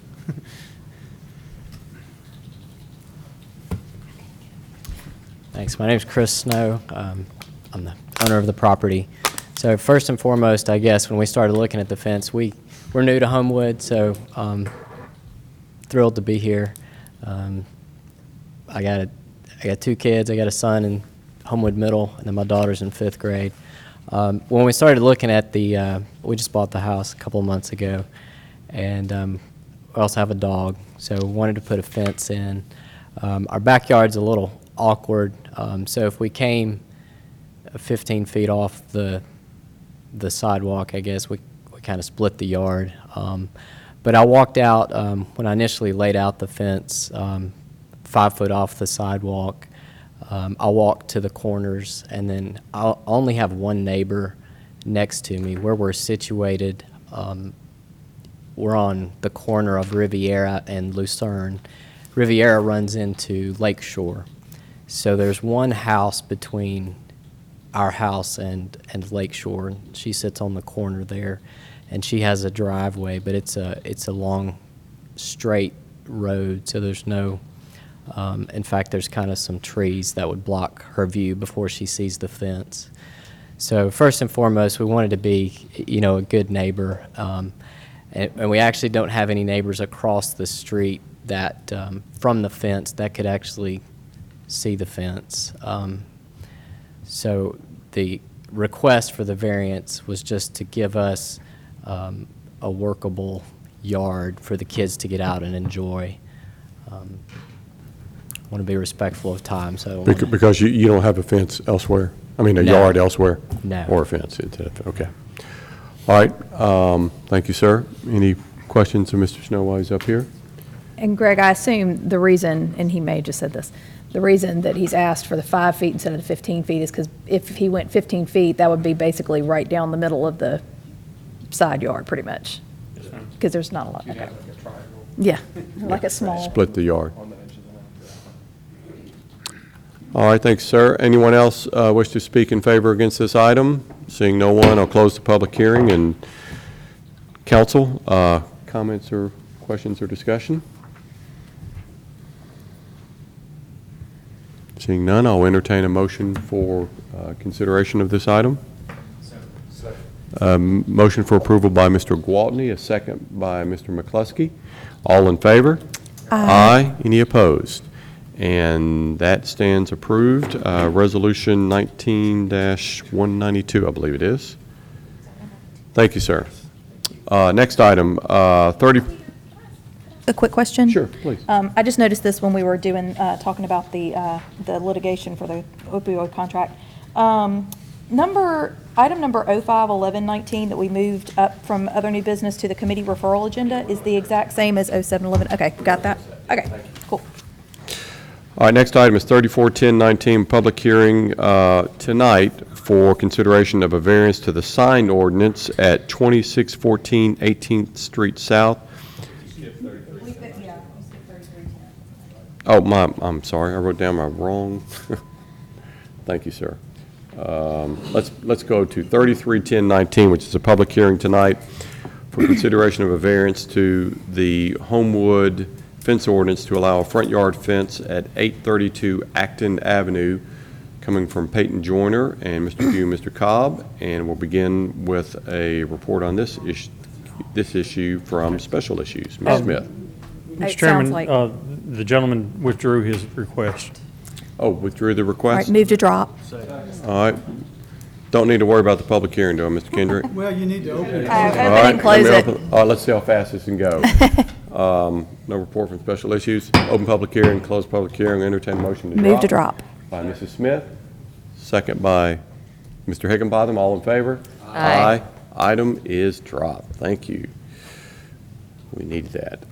341019, a public hearing tonight for consideration of a variance to the signed ordinance at 2614 18th Street South, coming to us from Jack Kidd and Mr. Cobb. And we will begin on this one with a report from Special Issues. Mrs. Smith. Committee met last week, voted 5-0 to refer this item back out to the full council pending the public hearing tonight. Motion made by Ms. Andrus and seconded by Mr. McCluskey. Thank you. And I'll go ahead and open the public hearing for this tonight for anyone to speak in favor or against this item. And Mr. Cobb, if you want to summarize, that would be Yes, helpful. sir. The car wash, it's a station on the corner of where 280 intersects 18th Street. And they're going to reopen the car wash. And he's requested some signs for the car wash, none of which are oversized, but they're multiple signs. So it's a multiple sign variance. You got your standard entrance and exit, and then the big one that says car wash, with two big ones, larger ones that say car wash. One facing 18th Street, and the other one faces the station? Station side. Our station side, yes, sir. And this is a representative from Sign Company? Okay, and so just, how many signs total? 5 signs total. 5 signs total, and he's allowed how many signs, Greg? 1. So we're asking for 4 additional signs. Well, actually, I believe last week we discussed that we dropped. All right, the if you would, entrance and exit signs. identify yourself, sir. I'm sorry, I'm That's Alex okay. Lott, I'm representing Signs and Graphics, and Mr. Kidd's been a longtime customer. Gotcha, okay, all right, go ahead. And, So I believe it was discussed last week that the entrance and exit signs were dropped from I still submitted them on the permit drawings just because they are going to be on the building. What we're requesting is a large car wash sign on either side, so the station side, which faces Highway 280, and the street side, which faces 18th Place South. They're both vinyl graphics, non-illuminated, no electrical involved with either one. And we're also requesting along the sign strip of one of these. This drawing isn't up to date. I have an updated drawing here for you, and I emailed a copy of that over to you guys earlier today. I'm not sure if that was.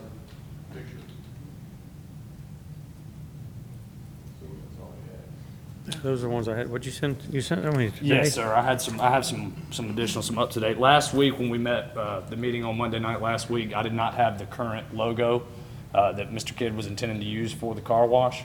And once I did, we superimposed that up onto the building, got it up to size, and included it in our permit drawing.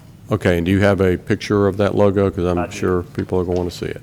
I've got some hard copies here if anybody wants to. Yeah. You Give them can to just, the president. It is the one in the bottom right-hand corner of the drawing with the sign lip that's extended above the building. The sign lip is 3 feet all the way around the building. In that one particular section, it's 42 inches. He wants to put the name of the car wash along with the logo that he submitted to us today.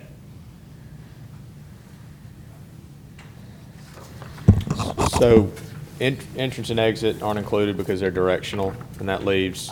I would assume so. And they're- I'm asking, Mr. Cobb, is that right? Well, I don't really think so. Okay. Not at that size. The only thing that we exempt is like in a drive-through at, say, McDonald's, you can have one that says enter, but a little bitty thing, and it can't have your logo on it.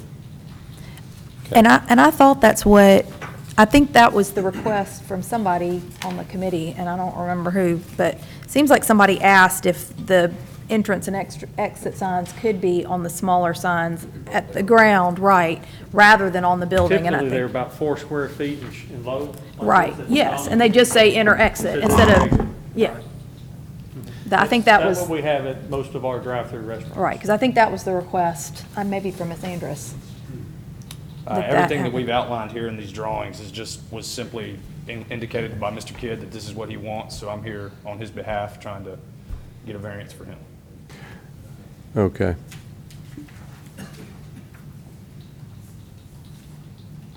Do you know what Mr. Kidd is willing to compromise? Because I got a feeling there's going to be compromise here. Yes, sir. That's, like I said, I'm here just to figure out what you guys are willing to allow. Okay. And he's more than willing to comply. He's a man we've done business with him for a long time, and he's always followed everything that he puts up by the strict letter of the law. Okay.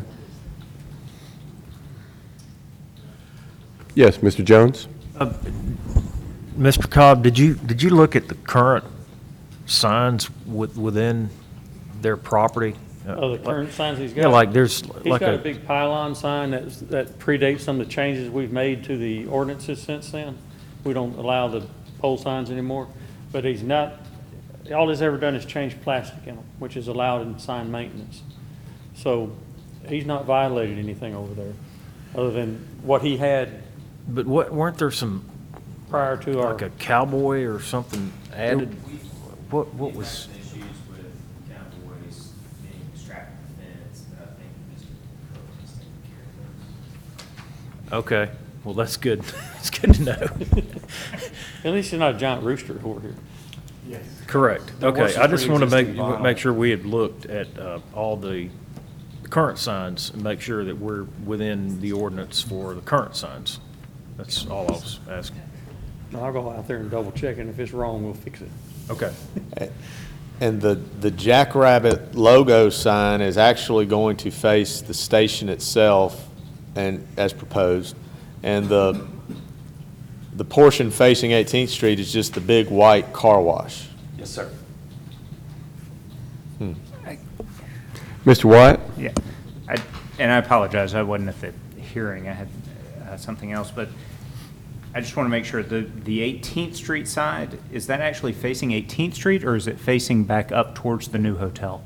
It's facing the 18th Place side, so it's The 18th directly- Place side, Yes, sir, okay. right in front of the Red Mountain Coffee, right there, a little small coffee, right there. Well, That's 18th Street. that's 18th 18th Street. Street, yeah. So is it facing 18th Street, or is it facing back up towards the hill? If you're looking, if you take that left from Highway 280 right there onto 18th Street, Mhm. and you cross, that's where the sign strip is actually located. So it runs parallel with 18th Street. Because isn't the, If I'm not mistaken, don't you have a car wash sign on the 18th Street, and then you have one on the 280 as well, correct? On the station side, on the the side that actually faces 280 is the one that's outlined as the entrance. Okay, my mistake. doesn't the car wash run perpendicular to 18th Street? It does. It does, yeah. No, it's parallel. Runs parallel. Runs parallel? Parallel, yeah. Rosedale Drive. Okay. Can you clarify, is in the street view, it appears that there is a Jackrabbit car wash and a Texaco lube not monopole, but basically an elevated sign. Is that still in place? The extended sign strip right there, you talking about the cave up? Where are we talking? It's got to be pretty recent. I bet it is, because the Cowboys are in this picture. It's a elevated sign out in the little grassy area in front of the car wash. It looks to be 25 feet tall. Let me see what drawing you're referring to. It's not on your drawing. Oh, okay. This is a freestanding, sign.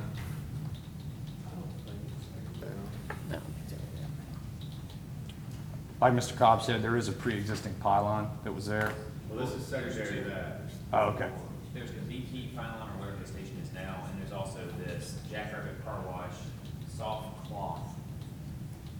Jackrabbit soft cloth car wash, and then below that it says the Texaco Express. Texaco Express. I don't remember that. It's on the entrance side of the car wash. It's, you talk, the only one that we laid eyes on when we did our site survey. That's the sign of reference. You see the pole right there? Yeah, that's the one that we're referring to, the Jackrabbit. It's still there. It's still there, okay, still there. All right, are you done, Mr. Gwaltney? Mr. Gwaltney, are you done? Yes, sir. Okay. All right, any further questions, comments? I mean, I will dare say, I feel like we're a little in the dark here. It's not necessarily being critical of you, just the process. A little bit in the dark in that I'm not sure we really have a firm grasp of what is there now. I mean, I see a bunch of signs, but I think we're what is there now? What changes are asking to be made? Where are these signs located specifically, and what do you all want it to look like, so that appropriate compromise considerations can even be made? Now, that's my view on this. I don't know if council has if anyone is ready to move forward on any compromise suggestions. Seeing none.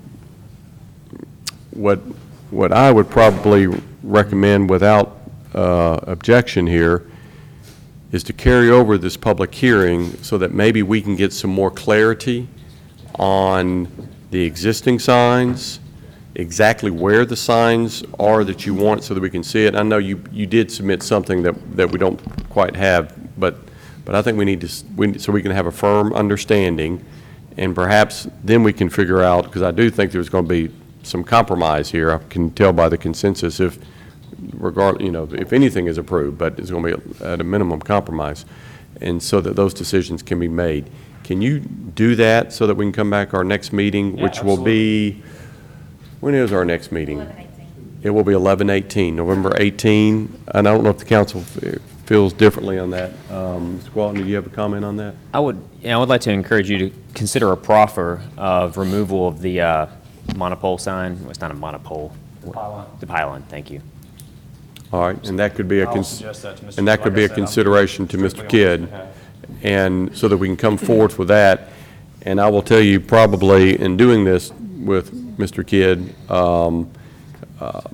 because there may be some, something that he can just accept, which may be his bare bones. He may have 3 different options of plans. What I don't think is going to happen, and I think you can probably send to Mr. Kidd, is we're not going to be approving all these signs, okay?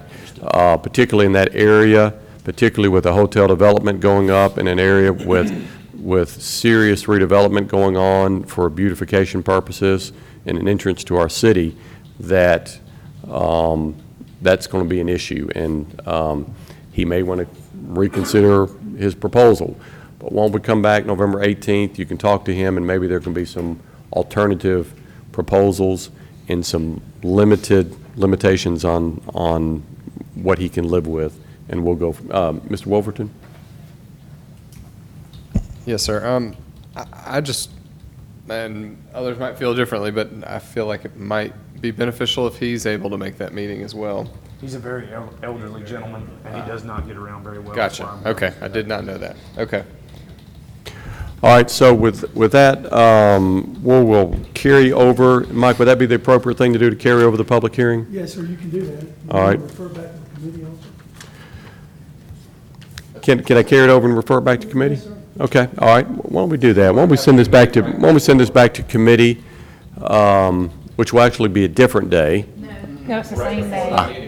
Thank you. You're speaking to that. Okay, you got my calendar in your head. In this room here. So So it's it'll going to be, prior to the council meeting. and just to clarify for you, it'll be a committee earlier, and then we will have a council meeting afterwards, all the same night, okay? And so we will see you November 18th. And so we will refer this back to, carry this over this public hearing and refer it back over to special issues for further consideration without objection. Thank you, sir. All right. Next item, 371019, with public hearing tonight for consideration of a variance to the fence ordinance at 216 Broadway, coming to us from Leah Lorena and Mr. Cobb. And we will begin on this issue with a report from special issues. Yes, the committee met last week and voted 5-0 to refer this item back out to the full council pending the public hearing tonight. Motion made by Mr. McCluskey and seconded by Mr. Gwaltney. Thank you, Ms. Smith. And with that, we'll go ahead and open the public hearing for anyone who wishes to speak in favor or against this item. And Mr. Cobb, I will let you present a summary of what I went out and being make some new pictures of it today, which I'm proposed. emailing to Ms. Salter right now. But And Mr. Kendrick too, right? if he wants them, do you want them, or just want to go to Melody? I'll need them if they can do something. Okay.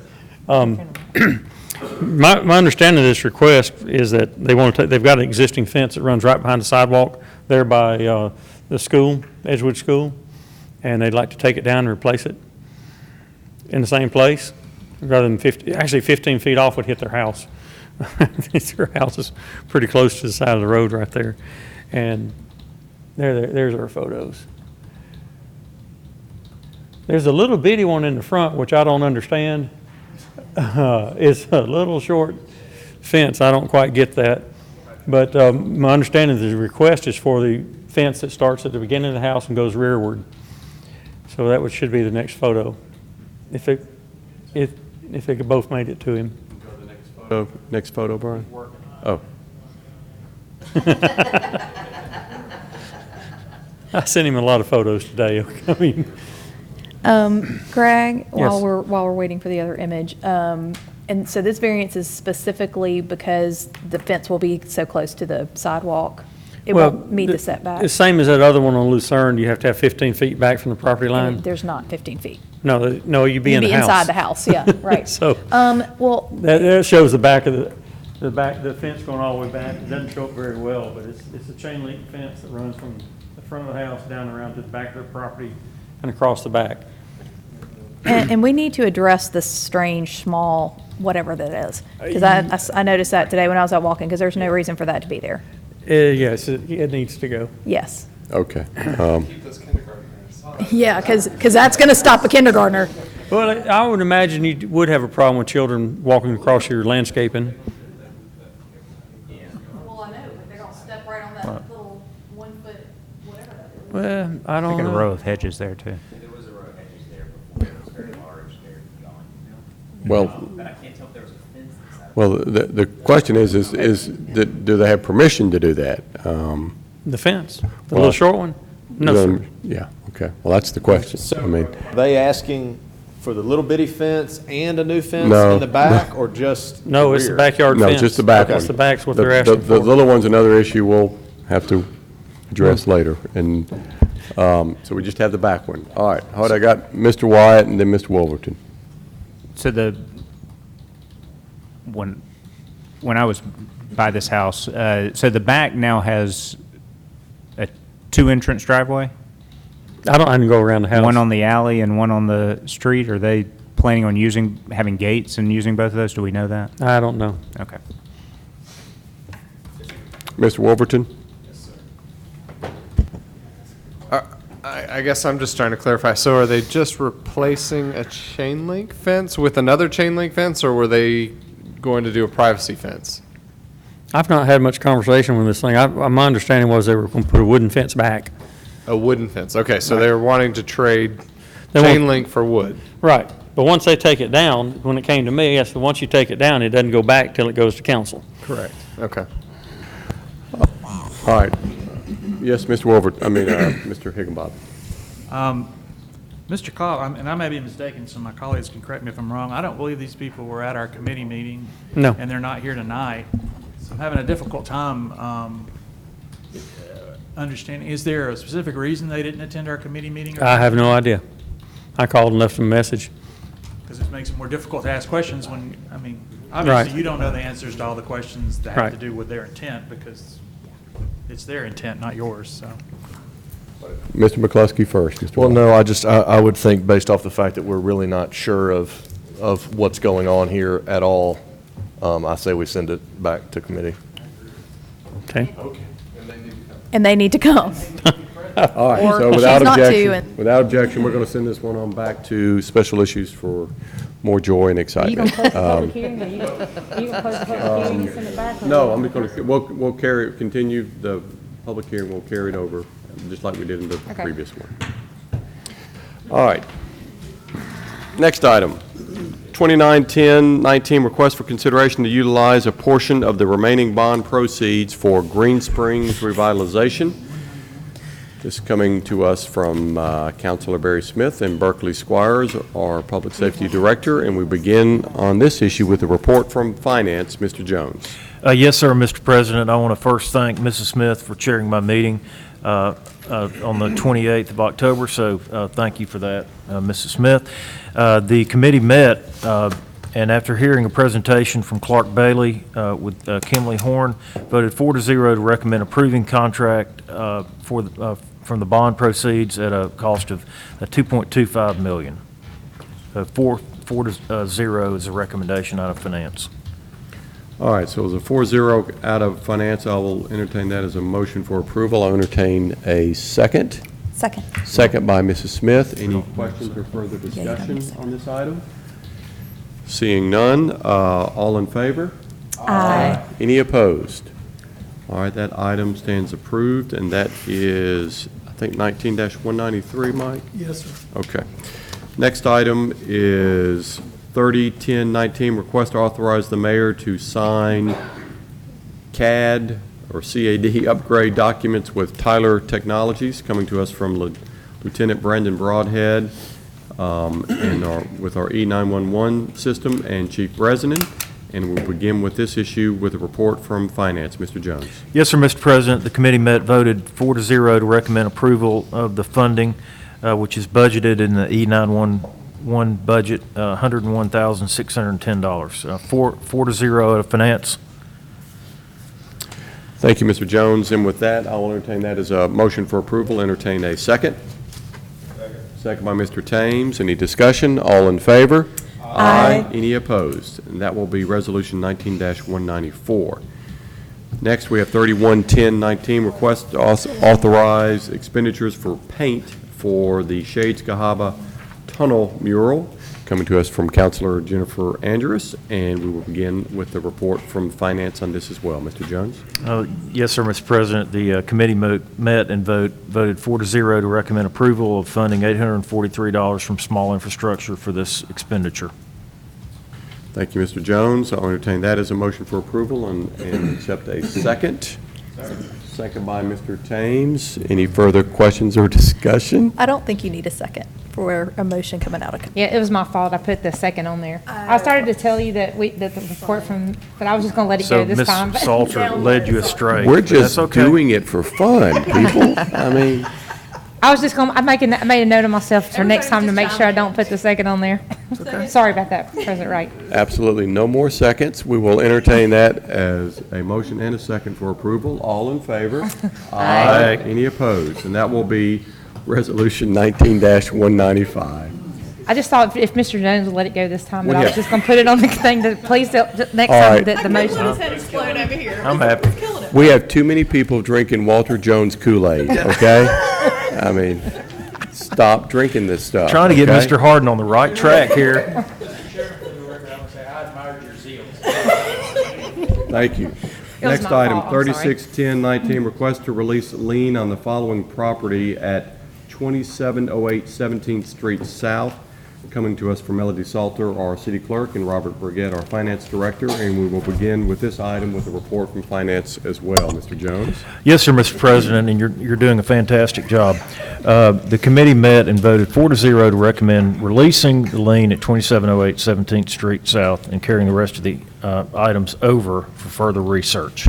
So 4-0 out of finance, sir. Thank you, sir. All in favor? Aye. Any opposed?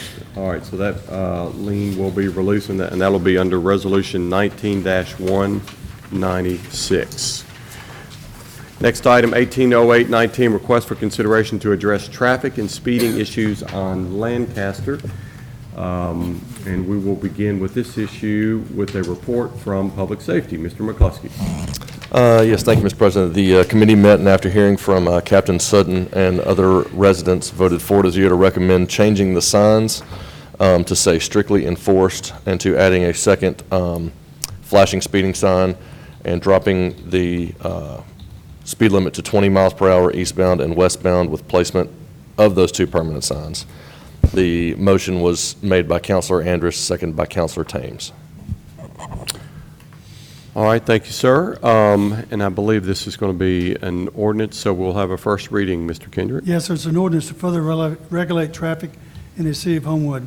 Section 1, every person, firm, or corporation operating a motor vehicle traveling along that portion of Lancaster Road between intersection Lancaster Road with Highway 31 and intersection of Lancaster Road with Roxbury Road shall not travel in excess of 20 miles per hour. Section 2, the chief of police shall be authorized to install signs and markings as authorized by paragraph 1 above. Section 3, that any person found guilty of violating this ordinance shall be punished as provided by Section 1-8 of the Code of Ordinances.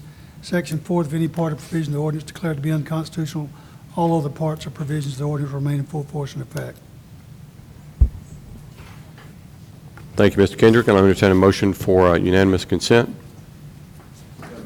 Second. By Mr. Gwaltney, second by Mr. Thames, and roll call vote. Melanie? Mr. Melody? Gwaltney? Yes, ma'am. Mr. Thames? Yes, ma'am. Mr. Higginbotham?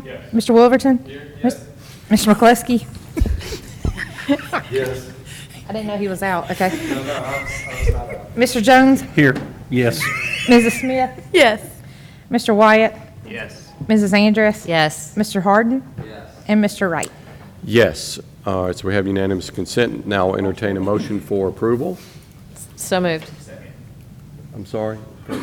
So moved. By Ms. Andrus, second by Mr. Gwaltney, and roll call vote. Melody? Mr. Gwaltney? Yes, ma'am. Mr. Thames? Yes, ma'am. Mr. Higginbotham? Yes. Mr. Wolverton? Yes. Mr. McCluskey? Yes. Mr. Jones? Yes. Mrs. Smith? Yes. Mr. Wyatt? Yes. Mrs. Andrus? Yes. Mr. Harden? Yes. And Mr. Wright? Yes. All right, so that will stand approved, and that'll be ordinance 2765, I believe. Next item, 271019, which is a request for consideration of a new street light at 2511 19th Street South. Coming to us from Councilors Andy Gwaltney and Britt Thames. And We will go ahead and get a report from Public Safety, although I think we're going to refer this to Finance. Mr. McCluskey. That is correct, Mr. President. The committee met and voted 4-0 to recommend approval and referral to the Finance Committee for funding. The motion was made by Councilor Thames, seconded by Councilor Wolverton. All right, so without objection, we're just going to refer this item to Finance for funding. Next item, 07. I object. I was about to object as well. Can we Yeah. not just fund this from the floor? Yeah, that was what I was going to do. If we could just, I mean, I would move to fund it out of the appropriate, what's the amount? Do we know the amount? There was a question It was last week. $259.62 the last time we did it. Right. The only question was, given our new LED, the amount should be a little less than that. So I would say up to, no, I would move to fund up to that amount for From funding of the sentencing, street light. All right, so I have a motion for Mr. Jones to fund up to what, or what amount? $259.60. 259, all right. We just say 260. $260. Up to $260, second by Mr. McCluskey. They'll make it back 259.62. You'll have to change the resolution, sorry. Okay. Are we clear on that? $259.52. All right, second by Mr. McCluskey. All in favor? Aye. Any opposed? All right, so that Thank you, will Mr. go ahead and be taken care of. Next item, 071019, which is a request for permission to remove 5 or more trees at 741 Crest Lane. Coming to us from Chris Muller and Mr. Pugh and Mr. Cobb, and we will begin with this, with a report from Special Issues. Ms. Smith. Yes, we met last week for some reason. It's not on my, it's fine. I'm sorry, it was to set the public hearing for November 18th. That's right, yes. So we need to carry this over till the public hearing because we have to do a public They just hearing. he needs to set it. Set and it, it'll yeah. It'll stay in special issues. So it just came out of Special Issues with a recommendation for a public To hearing. All hit right. set a public So without objection, we will set this item up for public hearing on November 18th at 6 o'clock. Thank you. And that gets us to our committee referral agenda, and I will entertain a motion for approval of the committee referral agenda as amended. By Mr. Hickenbotham, second from Mr. Jones. All in favor? Aye. Aye. Any opposed? So the agenda is approved as amended. Gets us to other new business item 041119, which is a request to set a public hearing for December 9th for consideration of a revision to the signed ordinance from Mr. Kendrick, our city attorney. We're going to set that for public hearing for December 9th at 6 p.m. without objection. Next item, 061119, is a request to sell a portion of city-owned property at 431 Green Springs, coming from to us from Mayor McBrayer. And Yeah, Mr. Wright. Mr. Mayor McBrayer, if you want to speak to that, please, sir. Thank you, Mr. President. I think in committee I had mentioned it might be something for y'all to consider, but we're still getting some numbers worked out and some things. So let's send this back to Finance. All right, thank you. Make sure all of you have all your questions answered, and we can go from there. Wonderful. Okay, so without objection, we're going to refer 061119 back to Finance for further consideration. Next item we have is 071119, which is actually a duplicate item to 051119. So I will entertain a motion to Second. drop from Mr. Jones and a second by Mrs. Smith. All in favor? Aye. Aye. Any opposed? So 071119 is dropped. We've already done 081119. That'll get us to 091119, which is a request for consideration of approval of vouchers for the period of October 22nd, 2019 through November 4th, 2019. And who has the honors? Mr. Jones, I don't get those honors anymore, sir. Yes, I reviewed the vouchers, and Mr. Burgett answered all my questions, so I appreciate that. So I would move to approve the vouchers. We do need a second for that one. Yes, Yes, we second. will. He knows this. It's not a committee, by God. That's right. It's a committee of me. All right, so with that motion for approval, I will entertain a second. Second. Second by Mr. Hickenbotham. All in favor? Aye. Any opposed? And now, Mike, I would we would like to consider from the floor a motion and perhaps some discussion, because I know there's some limitations on what we can do with regard to an award from the city for Anaya, and to determine what the city of Homewood can do to contribute to those reward funds to assist with that effort. Unfortunately, I'd have to inform you that legally you cannot. There's a code section that says 1592, which I sent to Mr. Wright last Friday, says when a high crime or misdemeanor shall have been committed in any municipality, its governing body may offer publicly a reward not exceeding $3,000. The section before that essentially says the governor can contribute up to $5,000. I've talked to the legal municipalities, I've called the Attorney General, they haven't responded, but clearly the crime that we're dealing with here, or the disappearance, did not happen in the city of Homewood. So I would have to tell you that my opinion at this point, subject to the Attorney General telling me something different, which they have not, and the league has confirmed they have the same opinion, that we're not able to contribute. Individuals certainly can contribute, but based on Code Section 1592, two things. One, you have a $3,000 cap, but second, it's only for crimes committed within the city of Homewood. All right, well, I think that explanation is important, because we've all been receiving lots of questions and requests, as you would imagine. And I'll continue to pursue this with the AG's office, but I'm not hopeful that anything will be different, but there is certainly a report that. I will say, and it perhaps can be well received, perhaps not as impactful, but that perhaps maybe our next meeting we can consider a resolution of some type of support of the city of Homewood in whatever regard or respects that we can offer, and perhaps we can get our heads together and that we can bring that forth, okay? Okay, with that, we're going to move on. Thank you, Mr. Kendrick, for that explanation. Yes. Our next item is 10-11-19, which is a request to set a public hearing for consideration of condemning a house at 1649 28th Avenue South. We're going to set that public hearing for December 9th. At 6 p.m. without objection. 11-11-19, request to set a public hearing for consideration of condemning a house at 618 Hambaugh Avenue. We're going to set that for public hearing on December 9th as well without objection. 12-11-19, request to set a public hearing for consideration of condemning a house at 1612 Berry Avenue. We will set that for public hearing as well for December 9th without any objection. And 13-11-19, which is a request to set a public hearing for consideration of condemning a house at 1117 Hardwick Lane. Again, we'll set that for public hearing on December 9th at 6 p.m. without objection, which gets us to our last item, 14-11-19, request, I'm sorry, do you want to speak to those issues? Just that December 9th is going to be a busy night with public hearings. If anybody's wanting to spread those out a little bit.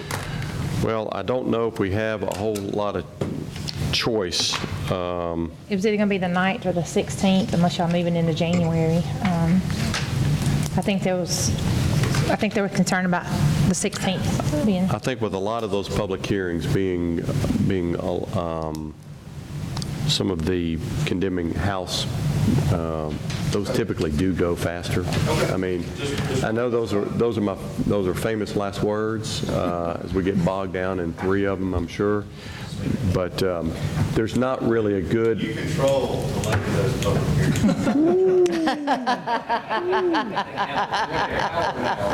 Well, I tell you what, I will get Scott Cook jumping through some hoops, okay?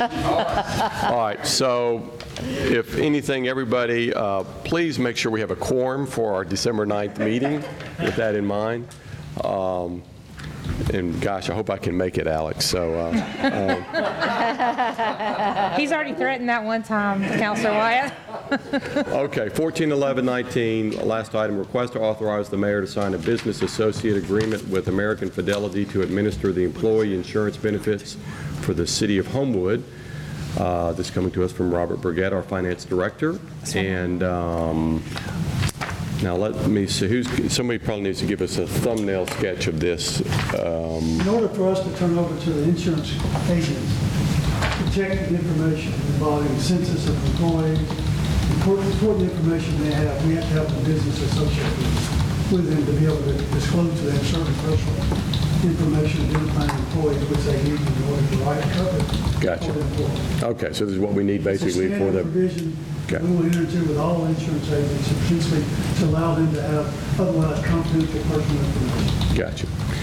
All right, any questions, discussion on that? I'll entertain a motion for approval. By Mr. Wyatt. Second by Mrs. Smith. All in favor? Aye. Any opposed? All right, so that will stand approved, and Mike, was that 19-190? 199, thank you, sir. All right, that will bring us to the end of our agenda, and Mr. Mayor, if you're still with us, your comments, please, sir. I only have 18 or 19 things to go over with you. Yeah, really. I'm kidding. Really just the opening prayer, Barry, really good as far as bringing attention to an eye. It's an awful thing for our city. I've been in close contact with some close friends of the family, and I can't imagine what they're going through. But our prayer is certainly to see her brought home safely, and it's something to drive around our city and see all these blue ribbons. So pray extra hard for that. I don't know a good segue from that into welcoming Councilman Harden, but welcome. We've known you a long time, and excited for you and the opportunities. And Jennifer, I feel that Jennifer's going to wear you out. I already knew that. It still took the job. Bischoff has cleared a little bit of his back seat off. If you need to crawl in there and hide at some point, you can do that. But no, what a great addition to our council, and glad to have you serving on here with us. And then lastly, I just wanted to commend all of you. I've sit in your seat, and I think any of us who have done that can probably think back over the years once or twice that if you had it to a redo, that you could maybe vote a different way. But I think y'all got the fence ordinance exactly right tonight. And it's not easy to sit and tell the public at times you may have made a mistake and you want to reconsider. But all of you did that, and certainly to be commended, and proud to be associated with you. Thank y'all. Thank you, Mr. Mayor. Mr. Gwaltney? Welcome, Councilor Harden. Thank you. Looking forward to working with you. I don't have any particular comments. I'll save the recycling thunder for Councilor Andrus. Worked so hard on it. You did a great job on the infographic. You can share that. Thank you. I appreciate that. I will set Public Works for 5:30. 5:45. 5:30. Gosh, it's, For 15 minutes. it just seems so far in Public Works at 5:30. I know, right? It sure does. All right. Sweet, because I'll be here. Absolutely. We can start the other side too, but We have so. council at 6, so you may be here at the very beginning. All right. Mr. Thames? Welcome. Looking forward to working with you, John. Hope you realize what you got yourself into. We had discussed using P&D for our annual sidewalk meeting, but probably next time around is not the best time to do that, given we've got council the same night. So I will set, you said 15 minutes? P&D for 5:45.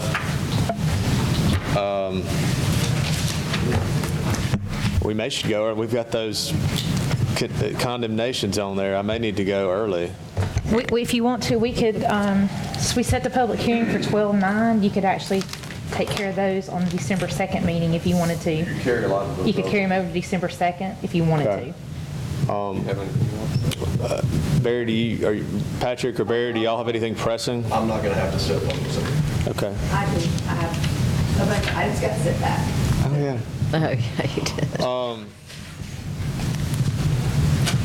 Why don't we just carry them all over to the next committee then, and we won't set P&D? How about that? Anything else? I don't think there's much else.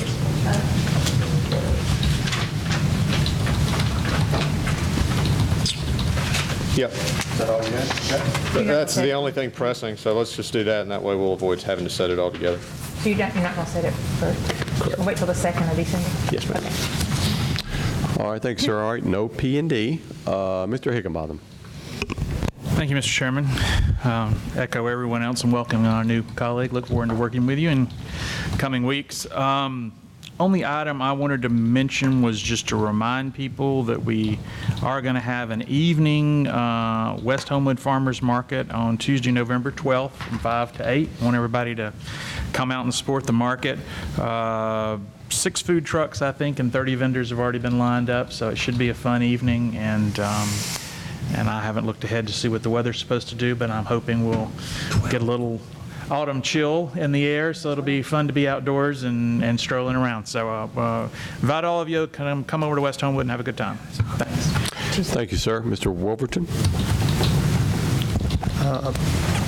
Just wanted to say thank you to the Beautification Board for starting the festivities off well before Thanksgiving. Getting the tree set up. So yeah, thanks Mike and Captain Sutton and everybody else that was able to be out there yesterday to do that. Tentatively, I believe we're going to have our quarterly town hall Thursday the 21st, but we will confirm that on the 18th. And if you guys don't mind, so the reason why I couldn't be there yesterday was I got a call from my dad on Saturday saying that my grandmother wasn't doing so great, and so they had just signed some hospice paperwork. So coincidentally with tonight's proclamation, but she's about 72 pounds, so she's lost about 15, 20 pounds in the last couple months. She seemingly was pretty lucid yesterday, so it took her 2 hours to eat dinner with a caregiver feeding her the whole time, but she took it all down. They're just trying to figure out why she's not keeping any weight on her. So anyway, I'm thankful that she's close by and we've been able to spend time with her. But if you guys could keep her, my grandfather specifically, he's 94. He's about a month away from finishing the semester over at Mississippi State, still teaching. But they've been married 67 years, and so it weighs really heavily on him, and he's just kind of not sure what to do, So they're just at a phase of life where he can't provide some of that care to her himself. So anyway, that's all. Yes, sir, Mr. Wolverton. Thank you. Mr. McCluskey. Welcome, Councilman Hart. Glad to have you on board. It's going to be a fun end of the year. But things tend to slow down in the coming weeks. Hopefully won't be too much going on. I do have to ask before I confirm that I'm not going to call public safety. The only thing that's on there, I know we're not going to do anything for the Raleigh Avenue Green Springs crosswalk, but the Oak Grove Road South Point, can we? Yes, until we get those in, we can't really. So I do not need to call. And you have that, is that the Theta Street? It got added on referral, but, so you're not going to set it, okay. So we'll discuss that, especially with the traffic calming policy and everything. So we'll get that figured out. So no public safety. You guys are just doing wonderful. Efficiency, I love it. All right, Mr. Jones. I'll call finance for 5. Welcome. Looking forward to working with you. Tonight, it kind of demonstrated to me just, you don't realize how diverse all of us are up here and what some of our strengths are. And when we're dealing with the issue with the fence, it's kind of interesting how we all come with different gifts to bring. So I thought that was very, very, very nice. And thank you for your prayer. Also, very, very fitting, and I just wish there was more that we could do as a city. I just don't know what that is, but I hope she's found very soon. And then, on a lighter note, Mr. Higginbotham, if you just want to come over to my house on Friday night, we can just hang out in the front yard. Okay? I'm just going to get you accustomed to it. The neighbors will just come over and say hello to you and everything. So, We don't do that. okay. Well, I invite you to come over to Ward 3 anytime. Are the rest of us invited too? Yes, all of you are invited. Thank you. All for just the front yard. And I was really behaving tonight, so I apologize if Ms. Smith said I was not, but you're continuing to do a great job. I'm serious about that. Seriously, for the record, that was my fault because I forgot to put the motion from finance the recommend from finance motion, but I put myself a note not to forget next time. My ego is intact. Thank you. I'll vouch Mrs. for- Smith. Okay, well, I'm not sure. Mr. Pugh was here, and because I don't know if the vacation between Highland and Irving is gonna, if he's gonna need to address that. I don't know, because we sent that. Well, I don't even remember what we were waiting. Yeah, I know. I'm not sure I can get everything done in 15 minutes. Is what I'm trying to say, because the only time is from 5:45 to 6. What about 4:30? Yeah. I say if it's an issue of urgency. Well, I don't know, and he's gone. I tell you what you can do. Why don't we leave it off? Because you're going to be, or you're going to have to be early. I'd have to be at about 4:30. And so why don't we leave it off, and if you determine that we do need to, we will Change it. We got plenty of time to do that. Okay?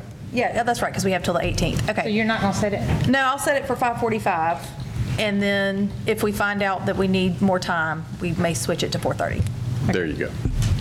And just be in prayer for Angela and Walt and Elijah and Asa and Ayla and Anaya's dad, Elijah, because it is an unimaginable thing for them to be going through. So please keep them in your prayers.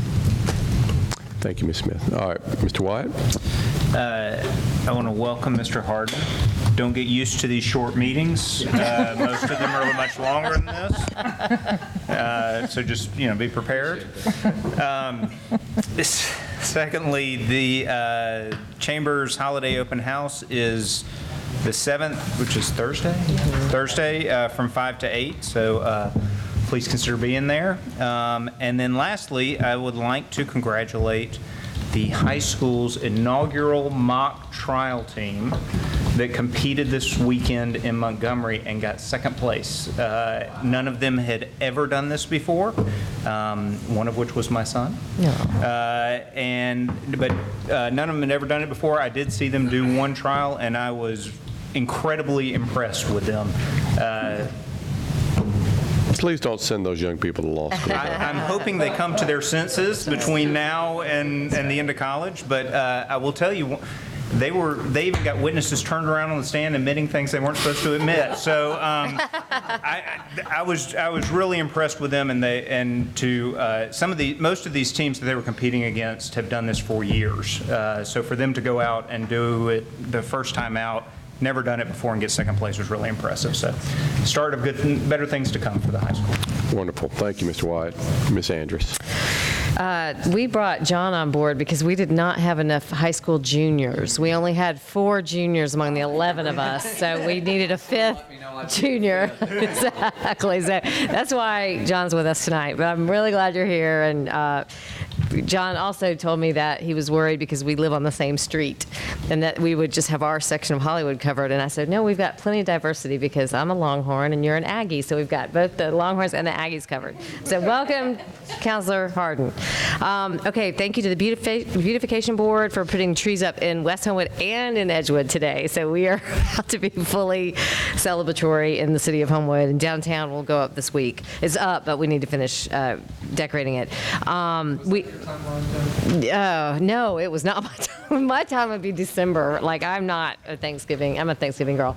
And then on Thursday at noon, if anyone can join us, we're going to be at Dr. Vale's office at Homewood Family Dentistry to award them the third quarter beautification award. So that will be Thursday at noon. Cross country team, girls and boys, won their sectionals. They'll be going to state on Saturday, so wish them luck.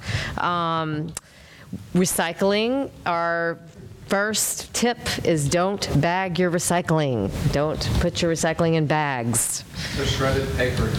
Shredded paper, or you can put it in a paper bag. Yep, but do not bag your recycling. No plastic bagging.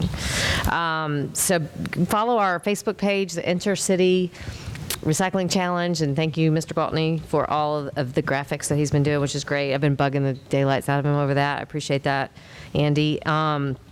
Thank you, Mayor, for lighting up the City Hall. It looks amazing. And just be in prayer for Anaya and her family. It's just been, it's devastating.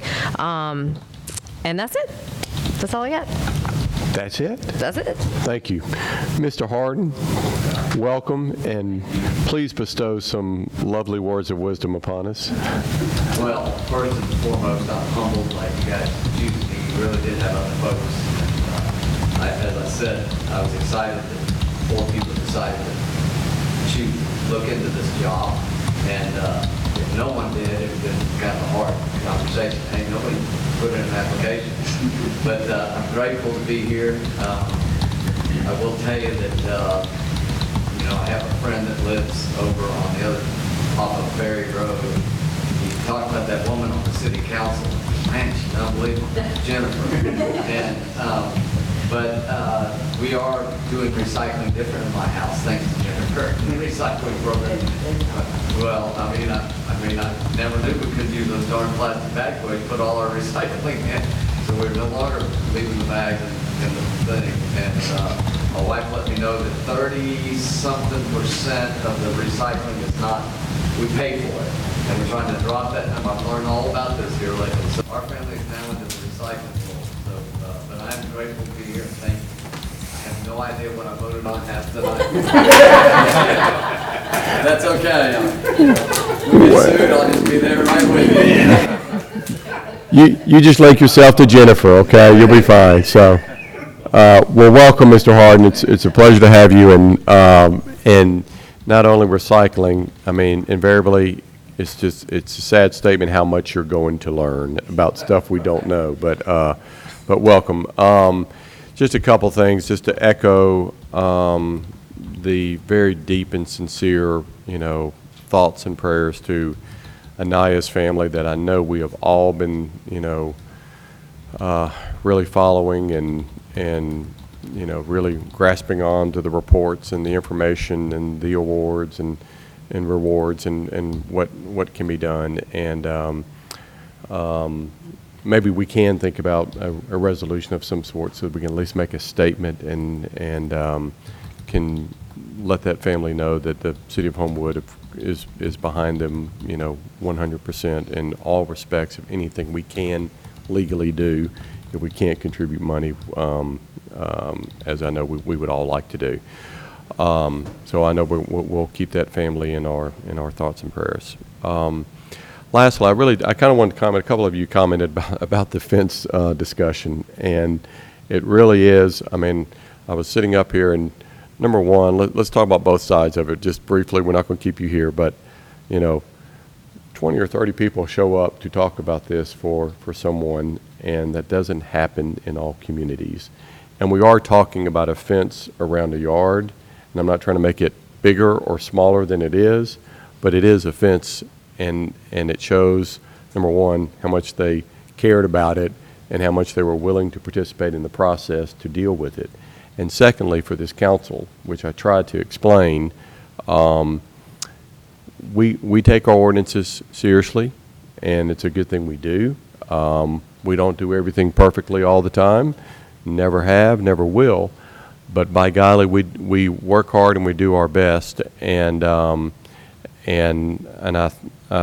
think we work through that problem in an appropriate, deliberate, and proper manner, and have worked through it. And as I said, I don't think we're going to get inundated with fence ordinances all over the place on that. And I know we're ready to say no when we do need to say no, and we can reconsider those proposals when they come back before us and make the right decision. So really, my hat off. I just wanted to say hat off. It was proud to be a member of this council to deal with that issue and to deal with the public on that and to resolve it in the manner we did. So with that, we will stand adjourned, and thank you all.